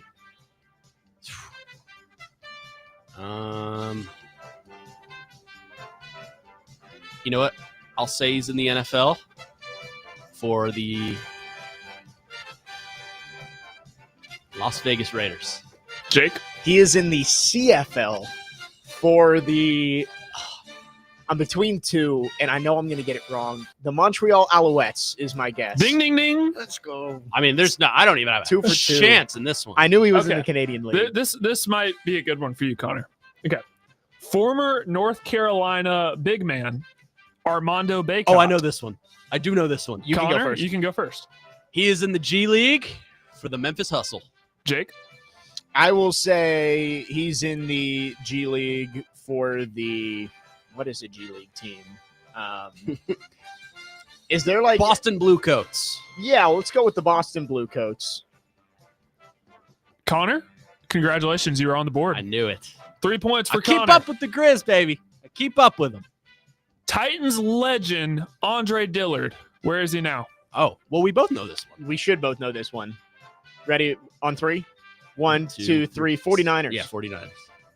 I was gonna say NFL. You get 3 points each. Is that? Yeah. That's how it works. Okay. Yeah. So we laughed hysterically about him and NPF on this show, aka PT, signing with the 49ers at the exact same time.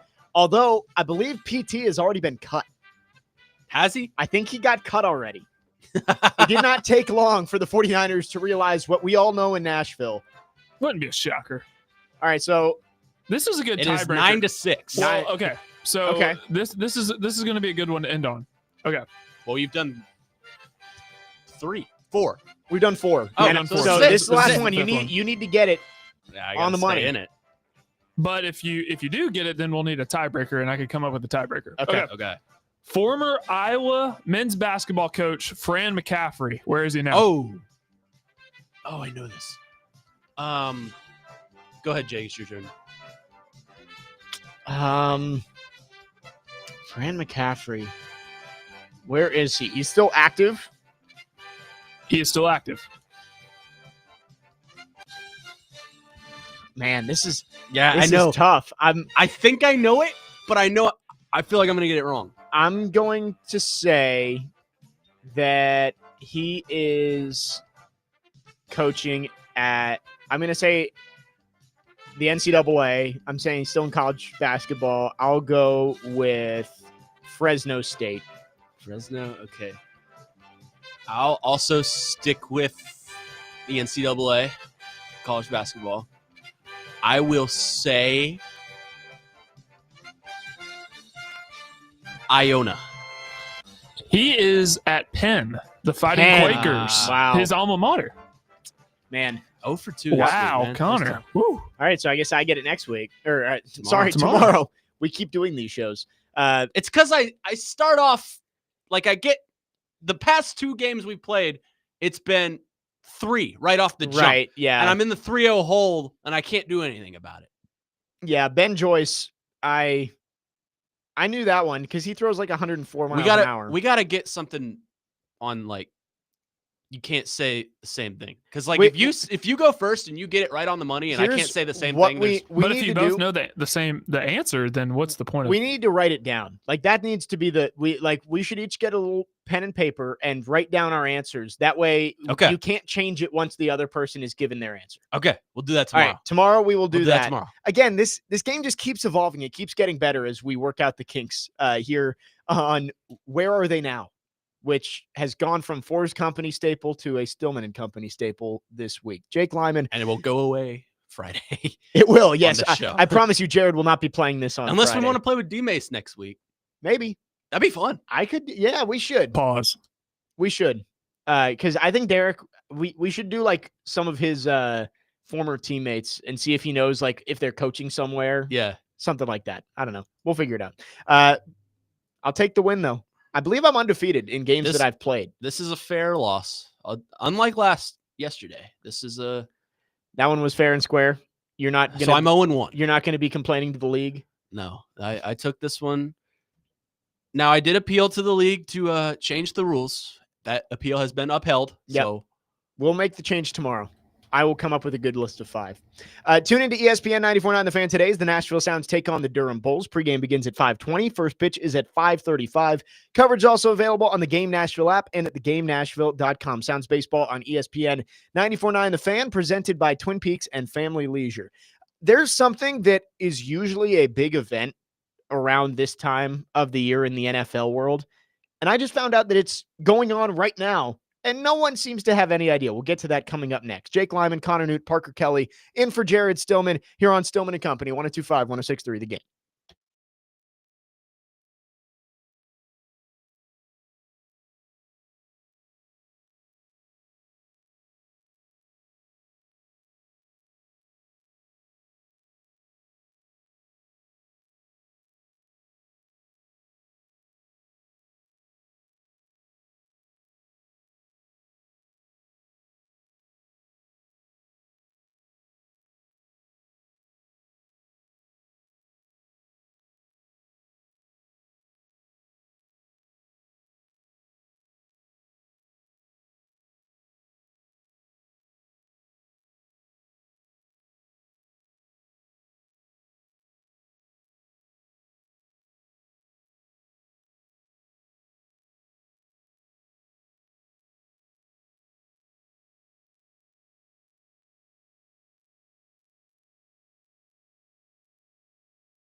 Love some ELO.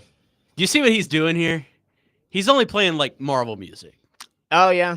This is Guardians of the Galaxy. Yeah. I'm on to you, pal. I know Mr. what you're Blue doing. Sky's a great one. It's a good Is that song. such a bad thing, though? Not I didn't terrible. say it was a bad thing. Those soundtracks for those Guardians of the Galaxy movies Those are great movies. Phenomenal. They need a rewatch. I need to rewatch this. I've only watched the third one once. Do need to get back. Yeah, to me that. too. Jake Lyman, Connor Newt, Parker Kelly, in for Jared Stillman today. Final hour of the show. Feeling generous today. Let's give something away.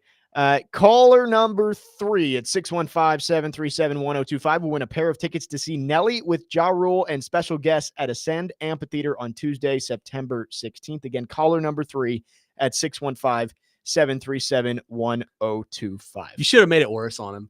Yeah. Caller number 18. Caller number 26. No, caller number 3 at 615-737-1025. We'll make it easier on Parker today back there. So I teased heading into the break. There is something going on right now that usually gets a lot of headlines around the NFL community. It feels like we are always talking about it. But for some reason, the NFL has completely changed the way they're putting this out. And that is the NFL Top 100. Oh, yeah. Every year, it seems like we make a huge deal about the players' rankings. Who's in the NFL Top 100? How many Titans are there? And typically, they go 10 at a time or 20 at a time, and they release it at night on NFL Network. They are releasing them on X every morning, 2 at a time, for about a month and a half. I haven't even noticed this. I noticed it this morning. They're up to 88 right now. Oh. There are no Titans on there right now. I was so confused to see it because I'm like, isn't this usually a bigger deal than this? But they're just slowly putting them out 1 at a time. I believe they've released 12 of them. So anyway, the NFL Top 100, usually we are all looking to see how many Titans are on there. And last year, if I give a quick look, I believe it was only one. Was it just Jeffrey Simmons who was on there? Believe so. I'm scrolling through. And this year, I don't know if there's a guarantee that any of them get on. So Derrick Henry was on there last year. I can but think of obviously he wasn't a Titan. I can think of 3 that I would want to see on there. Jeffrey Simmons, you could argue. Calvin Ridley, Tony Pollard. Yeah. I think those are the only 3. Simmons was 73 last year. I think he'd be around that range this year. And that was it. So it was just Jeffrey Simmons last year at 73. Do we think anybody is on the list? First of all, I think Simmons should be, especially with what we saw from the execs and coaches. They said he's still the 4th best defensive tackle. That's where he was ranked last year. So actually, I thought of another one. Would you put Nick Westbrook-Akine on this list? Well, he's not a Titan anymore. But yes, but this is last season. Yeah, you're right. They did. I mean, like last year, all of the highlights for Derrick Henry on there were Titans highlights. No. Really? No. Not Nick Westbrook-Akine.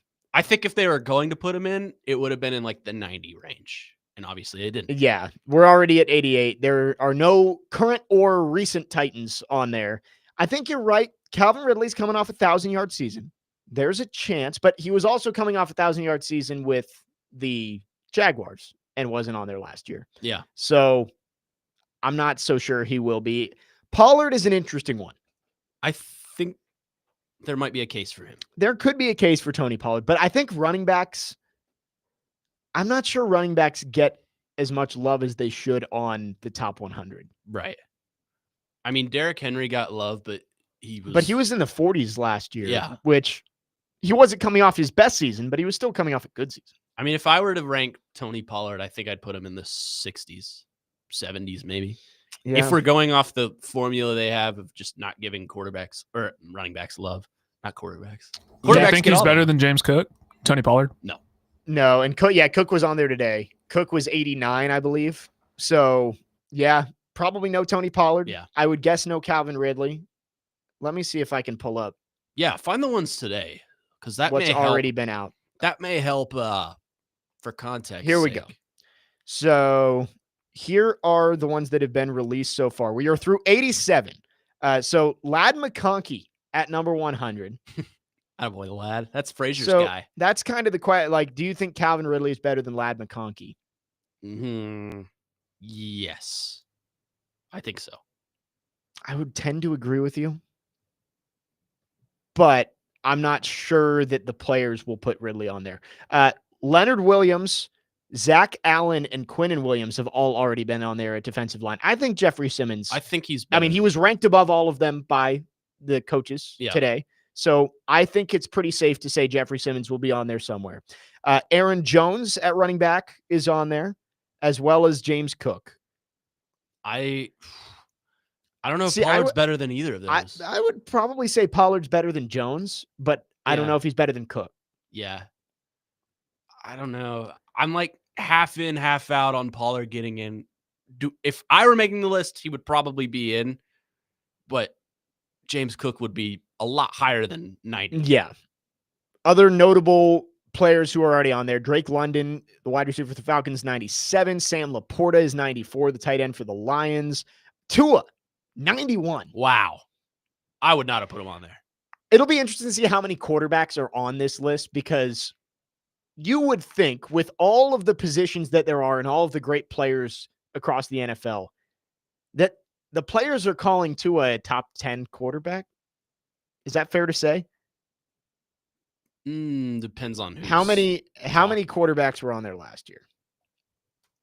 The players genuinely think Tua Tagovailoa is a top 10 quarterback in the NFL. 91. Last year there were 1, 2, 3, 4, 5, 6, 7, 8, 9, 10. Man, Tua was 36 last year. Jeez. Oh my goodness. He didn't even play half the year. Okay, never mind. There was a lot of quarterbacks. There was like 15 quarterbacks. Yeah, I think they're going to be more than 10 quarterbacks. So they basically put half the quarterbacks in the league in the top 100. The players, I think the players all know football, but this exercise always seems to come up with bad results. It's a popularity contest. It is, and I do think a lot of players maybe don't take it seriously. Yeah. Have you seen some of the ballots that come out for the NFL Top 100? It's like, all right, you didn't take this seriously, and now it's. I mean, wasn't it last year with Aaron Rodgers? He was on that list, and he played 3 snaps in the entire season? Yeah, with the Jets? I think he was. Like an idiot, I just closed it out. It's 5:00. We've been here for 3 hours. Yes, Aaron Rodgers was 92. That's ridiculous. He shouldn't have been on there. Trevor Lawrence was 94. See, that automatically makes this list irrelevant. Right. It's a good exercise. Like, I enjoy the NFL Top 100 coming out every year. Not 2 a day. I just don't think it's actually going to be really accurate of what these players actually are. I mean, I also get what they're doing by releasing them a little bit at a time, but just drop the whole thing. Yeah. Like, I'm not waking up every morning saying, man, can't wait to see what 2 players they dropped on the NFL 100 today. Right. And they didn't even market it well. Like, no one knew this was starting. I had no idea it was going. Here's what this article says. The NFL will begin revealing the list on Monday, June 30th, and will conclude on Sunday, September 1st. Unlike in previous years, the reveal will be exclusively on X, formerly known as Twitter, and NFL Plus. Episodes will continue to be produced by NFL Films and premiere on weekdays at 10 a.m. and 11 a.m. Eastern. How many people have NFL Plus? I don't know. It's like $5. I'm sick of all these subscriptions. Just give me it on cable. I don't know who thought this was a good idea, because especially during July, when there's really not a whole lot of sports on, and if you're not a baseball fan, if you're looking for something to watch on a random Wednesday night, the NFL Top 100 probably was getting okay. Like, that's something to tune in for. It's a great idea. I wish college football did a similar thing. Right. And that's what I've done that before. Flipping through the stations on a Wednesday night during July, and it's like, oh, they're releasing 10 more of the NFL Top 100. I'll watch this on the NFL Network. But again, I'm not scrolling through Twitter to find these videos. I didn't know it was even happening. That's what you just told me. I had no idea until this morning, and they were already a week into it. So I have not seen a single post or message saying this is going on. Like, yeah, the marketing has been awful. Poorly marketed, for sure. And it is something that people do care about. So I'm just wondering why the NFL decided to make a huge change. But no Titans on the list as of right now. I think it's safe to say Jeffrey Simmons is going to be on there. Anybody else, I think, would be a stretch. Yeah. I think Calvin Ridley would be your next safest pick. Right. Ridley and Pollard are the only two others that maybe have a chance. Like the wide receivers you just listed, I think Calvin Ridley is better than all of them. Was Zeitler good enough last year to maybe get on? Yeah, but I don't really take that into account. And I don't know 'cause this how is a many list for last year. And how many guards did they really put on there too? Yeah. So How many guards? Yeah, I think it's going to be just Simmons. That would be my guess right now is I think that's a safe Simmons bet. is the only one. That's a safe bet. The question becomes, how many will be on there next year? Like who on this Titans team could take that big step and end up being considered one of the NFL's top 100 players next year? Let's talk about that coming up next. 615-737-1025 is our phone number. This week's Nashville's Best Deal is Mellow Mushroom. There's no pizza like Mellow Mushroom pizza, stone-baked with fresh ingredients, next-level imagination, and limitless options for customization. It's a higher order of pizza. You know and love Mellow Mushroom. Now get half off a $30 gift card while supplies last at thegamenashville.com/deals. Gift card is good for downtown Broadway and Franklin locations. The NFL Top 100 is going on as we speak, and no one seems to know which Titans players can make a push for it next year. We'll talk about it coming up next. Again, 615-737-1025 is the phone number if you want to chime in. Our phone lines are driven by WilsonCountyHyundai.com. Jake Lyman, Connor Newt, Parker Kelly here on Stillman and Company, 102.5, 106.3 The Game.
Final half hour here on the program. Jake Lyman, Connor Nick, Parker Kelly, in for Jared Stillman. We're about halfway done with our week here in for Jared.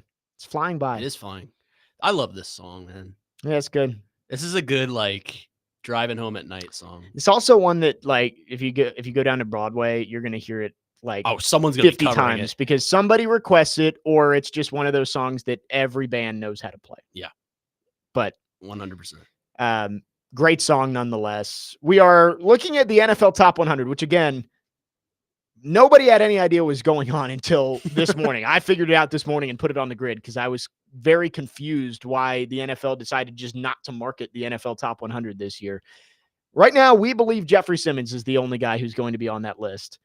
9974 on our text line, driven by WilsonCountyHyundai.com, says Simmons wasn't a top 200 player last year. He shouldn't be on the list.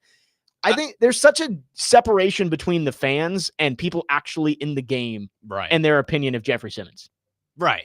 I'm kind of in the middle. I think he is a good defensive tackle. I think he's a good player, but I wouldn't consider him number 4, if that makes sense. Right. I think he's probably 6, 7, 8. Yeah.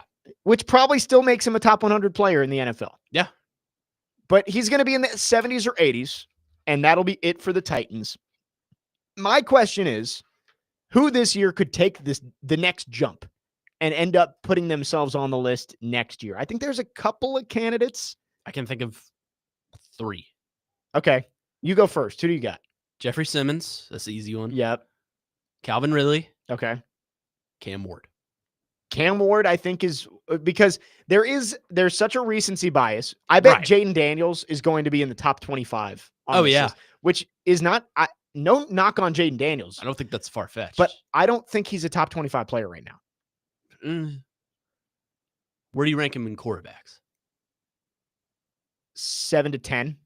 Okay. I think that's fair. I would probably put him in the 40 to 50 range right now. Just based on knowing that 15 quarterbacks made the list last year. That is, yeah. And the thing with this list is positional value is so important. Right. And it's all about name value of yeah. Well, all these players know the quarterbacks get the headlines, so they're going to get put on there. Right. I think Ward, with a good season, could see his name on this list next year. Here's one that immediately came to mind for me. I'm thinking of guys who maybe aren't as well known right now, but with one big year could end up putting themselves into that next tier. Jarvis Brownlee Jr. I was thinking about him.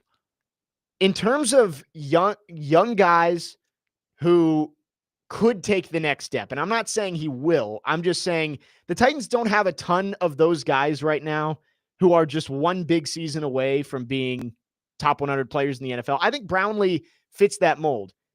Now, he might stay the same and be exactly like he was last year, which was kind of an inconsistent guy who would make a big play here, but then would get a horrible penalty on the next play.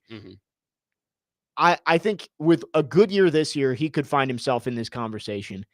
The only other one I could think of, and I know offensive linemen don't get a ton of run, J.C. Latham. Yeah, I was about to ask you about J.C. Latham. If he turns into a mauling right tackle and really takes that step going back to his natural position, he's a guy I could see. Yeah. Yeah. What about Lloyd Cushenberry if he has a good year? I don't think he's going to play the whole year, though. I struggled to see him being elite, which as a center, if you're going to make the NFL Top 100, you have to be elite. Oh, I thought of one who may make it this year, who's no longer on the team, but this is the last year list. Yeah. Harold Landry. I don't think so. I don't think so. I think he would have been included in the 90 range. Yeah, you're probably right. Yeah, he's not a top 85 player in the NFL, which is what we've got left. 7327 on our phone lines, driven by WilsonCountyHyundai.com, says Snead if everything falls in our favor, but it won't. That is a big if. L'Jarius Snead is a huge question mark, but for sure he has the talent to be on this list next year. Yeah. I was shocked that he wasn't on the list last year. Yeah. He was a top 3 corner last year, in my opinion.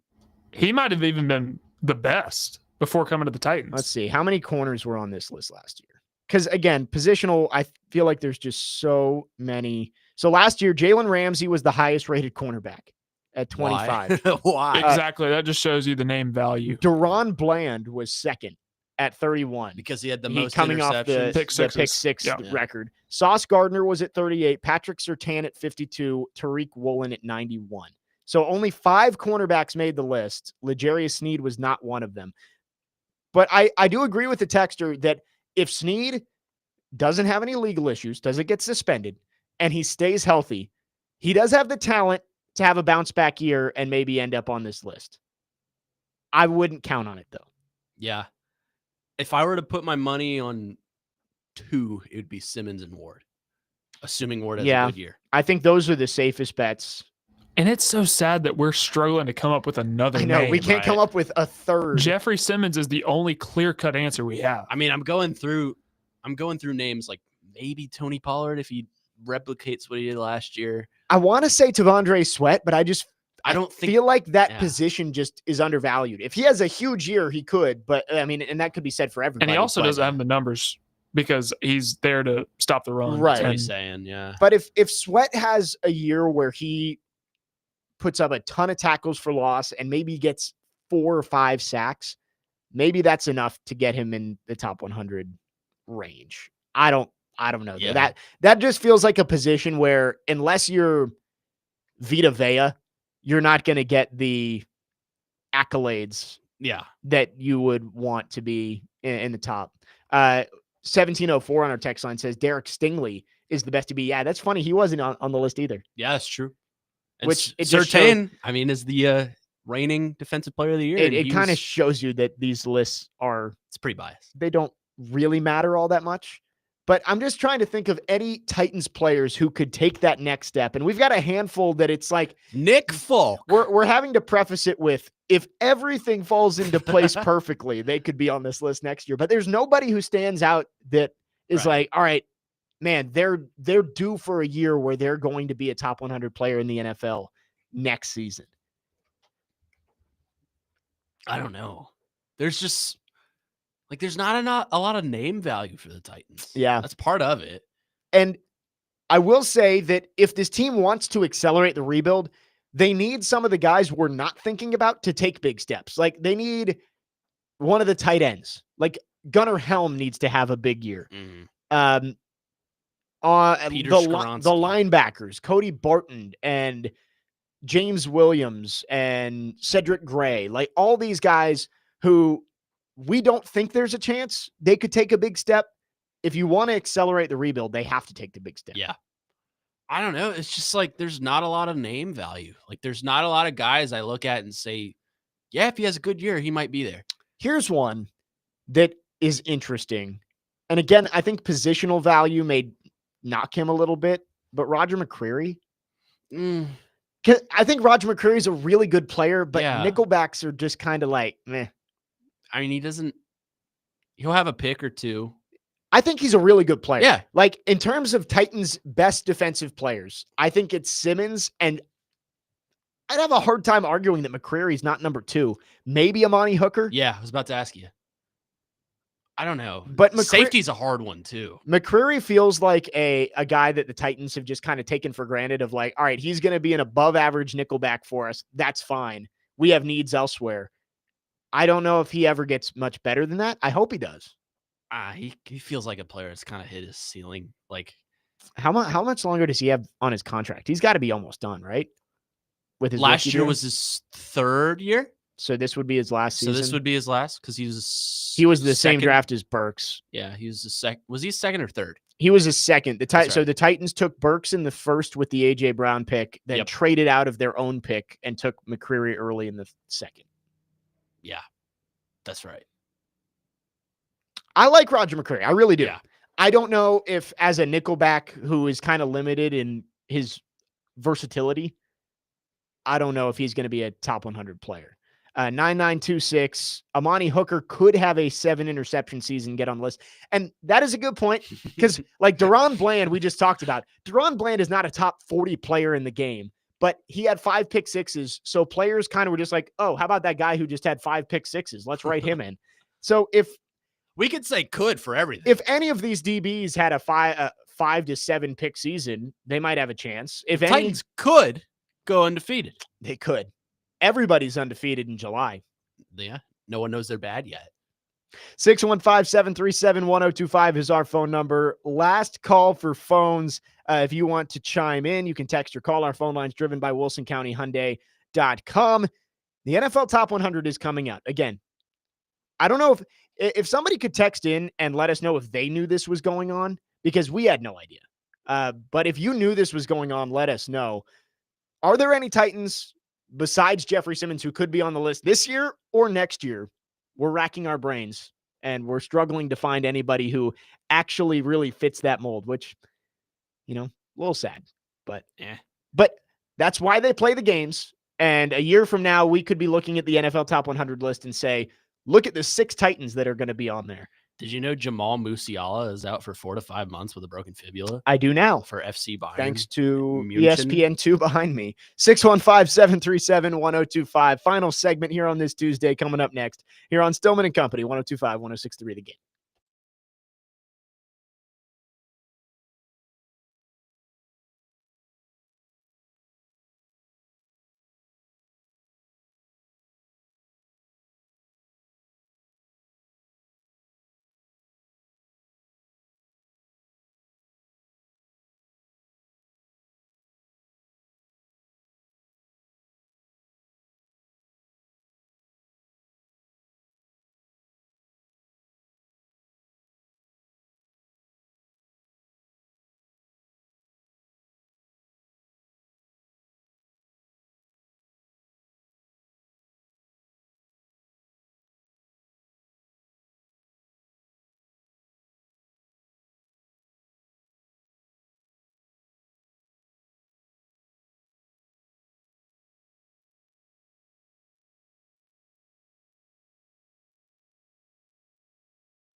Wrapping up the show on this Tuesday, Jake Lyman, Connor Newt, Parker Kelly. Show 2 of 4 for us this week.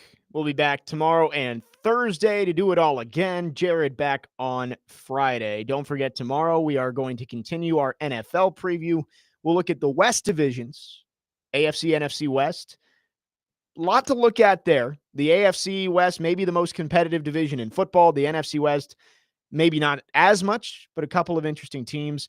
We'll also look at some more lists. It's list season, as I told Connor before the show. We saw the top 10 defensive tackles earlier today, had a lot of talk about that. Bill Barnwell at ESPN ranking the Titans playmakers. Where did he put them? We'll talk about that tomorrow. And also, Bleacher Report coming out with a Titans Mount Rushmore. We will give ours tomorrow as well. So a lot to look forward to on tomorrow's show. We were looking at the NFL Top 100, speaking of list season, and what Titans could end up on there. Nevada Josh says Gunnar Helm. He also mentioned that Johnny Hecker might have a lot of stats next year. That is true. He might get a good amount of practice. He may score the most points for the Titans next year. I hope not. You would, right? Maybe Joey Sly. Hokie, by the way. Hokie. That is. Wonder if he's excited about college football coming out. There's only, in my lifetime, I believe there's only been 3 Hokies on the Titans. Could have had 4 if Tyrod Taylor came over here. Right. I wish Tyrod would have. Everyone knows Caleb Farley, obviously. Yep. Which hasn't worked out. But Vinny Fuller, back when I was younger. I can think of 2 cats off the 3 off the Will top Levis. of my head. Will Levis, Bud Dupree, Yeah. Wesley Woodyard. Oh, yeah. I forgot Wesley was a cat. He was. I wish Josh Hines Allen would become a Titan. Yeah. That'll never happen. Yeah, don't think so. Yeah, Top 100, it's going to come out over the next 2 months, apparently. So we won't get number 1 until September 1st. That is how long they're taking on this Yippee! NFL Top 100. Everyone get excited. So we'll make sure to keep you updated on that whenever Jeffrey Simmons slips in there, probably sometime next week. So we'll keep an eye on it. Did want to get to this. I know hockey has gone to the cottage, as Jared said, but some news, consensus number 1 overall pick in 2026, Gavin McKenna has officially committed to play for Penn State. So I know that some people who are not on board with the Predators competing this year have talked about Gavin McKenna. He is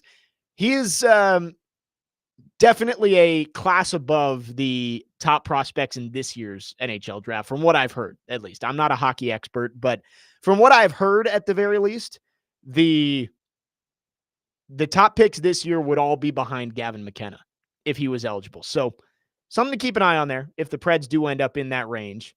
9926 on our text line. You forgot one, Connor. Avery Williamson. Ah, yes.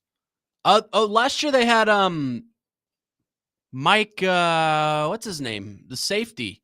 He played at Kentucky. Oh, I know. He played at Eastern Kentucky. No, not him. Mike Brown. No, not him. Different one. He was on the practice squad. He never made the roster. Does that count? No, we won't count that. If we were to count that, then Golden Tate would be a Tennessee Titan. That is true. He's on the practice squad. I always forget, man, there are so many just strange Golden Tate went to my high school. Players who, like, is anybody going to remember Jamal Adams being on the Titans? I mean, do people remember Andre Johnson? I remember Andre Johnson solely for the 1 touchdown catch against the Lions to win it. Or Randy People Moss. remember, Randy Moss, Julio Jones. Yeah. Well, there have been some legends. Julio, I remember because of that trade. Julio should not be in the same conversation as Andre Johnson and Randy Moss. He was bad. Julio was, but he wasn't that bad. Julio was not his Falcon self, but Julio Jones was still a serviceable starting wide receiver at that point in his career. Andre Johnson and Randy Moss were not. Adrian Peterson. AP, but AP, he did play, AD all day. He did play a decent amount because Derrick Henry was hurt. I'll give you one that I was very excited about when they signed him, and then he did absolutely nothing. Eric Decker. Oh gosh, yeah, and his wife going after people on Twitter. I was too young for that. I don't. You were too young for that. I do remember that his wife was a country star, Jessie James Decker. That's right. And I forget what she was mad about. Oh, it was because Eric Decker had a horrible drop in a game, and Titans fans went after him because it was like late in the game. Eric Decker had a horrible drop, and I guess Jesse James Decker was not happy with Titans fans for being mad. It wasn't quite as bad as the Nick Williams drop against Buffalo, but it was pretty bad. I forget what game it was in. Yeah. Man, I'm just trying to think of deep Titans cuts now. I know. Are we into the point in the show where it's just guys standing around naming? Yeah, Is that what we've come to? Colin McCarthy. Kenny Britt. I had his jersey. Kenny Britt was a first-round pick. Bishop Sankey. Bishop Sankey was a second-round pick. I know, but I loved Bishop Sankey at Washington during his college days. I told you yesterday, Dexter McCluster. That was my guy. Dexter McCluster. Bishop Sankey was the highest drafted running back in that, was it 2013 draft class? 2015? Really? Yep. No running backs went in the first round. Sankey was the first one off the board in the second round. And Carlos Hyde was the next one. Oh, Carlos Hyde. That is a throwback right there. Yeah. Remember Dion Lewis, who refused to speak to any of the media and blocked every single one of them on Twitter? But Dion Lewis had one of the best post-game clips after the Titans spanked the Patriots. If you go cheap, was it you get your ass beat? Was that what he said? That's what happens when you go cheap? Something like that from Dion Lewis. So many random running backs who played for the Titans. Does everybody remember when Antonio Andrews was supposed to be like the next the words savior? right out of my mouth. Antonio Andrews was like one of the few redeeming qualities on that 2014 team. Western Kentucky alum. Yeah. Right there. Andrews was fine, but I guess he was undrafted. Do you remember Anthony Ferkser? Anthony Ferkser. Philip Supernaw. Oh, that's a deep one. Wesley Woodyard. That's a cat. You guys need to work on your deep cuts here. All these guys started. This is not. I know. I'm looking for. I'm looking for starters. If we're going deep cuts, I want guys who barely made the 53.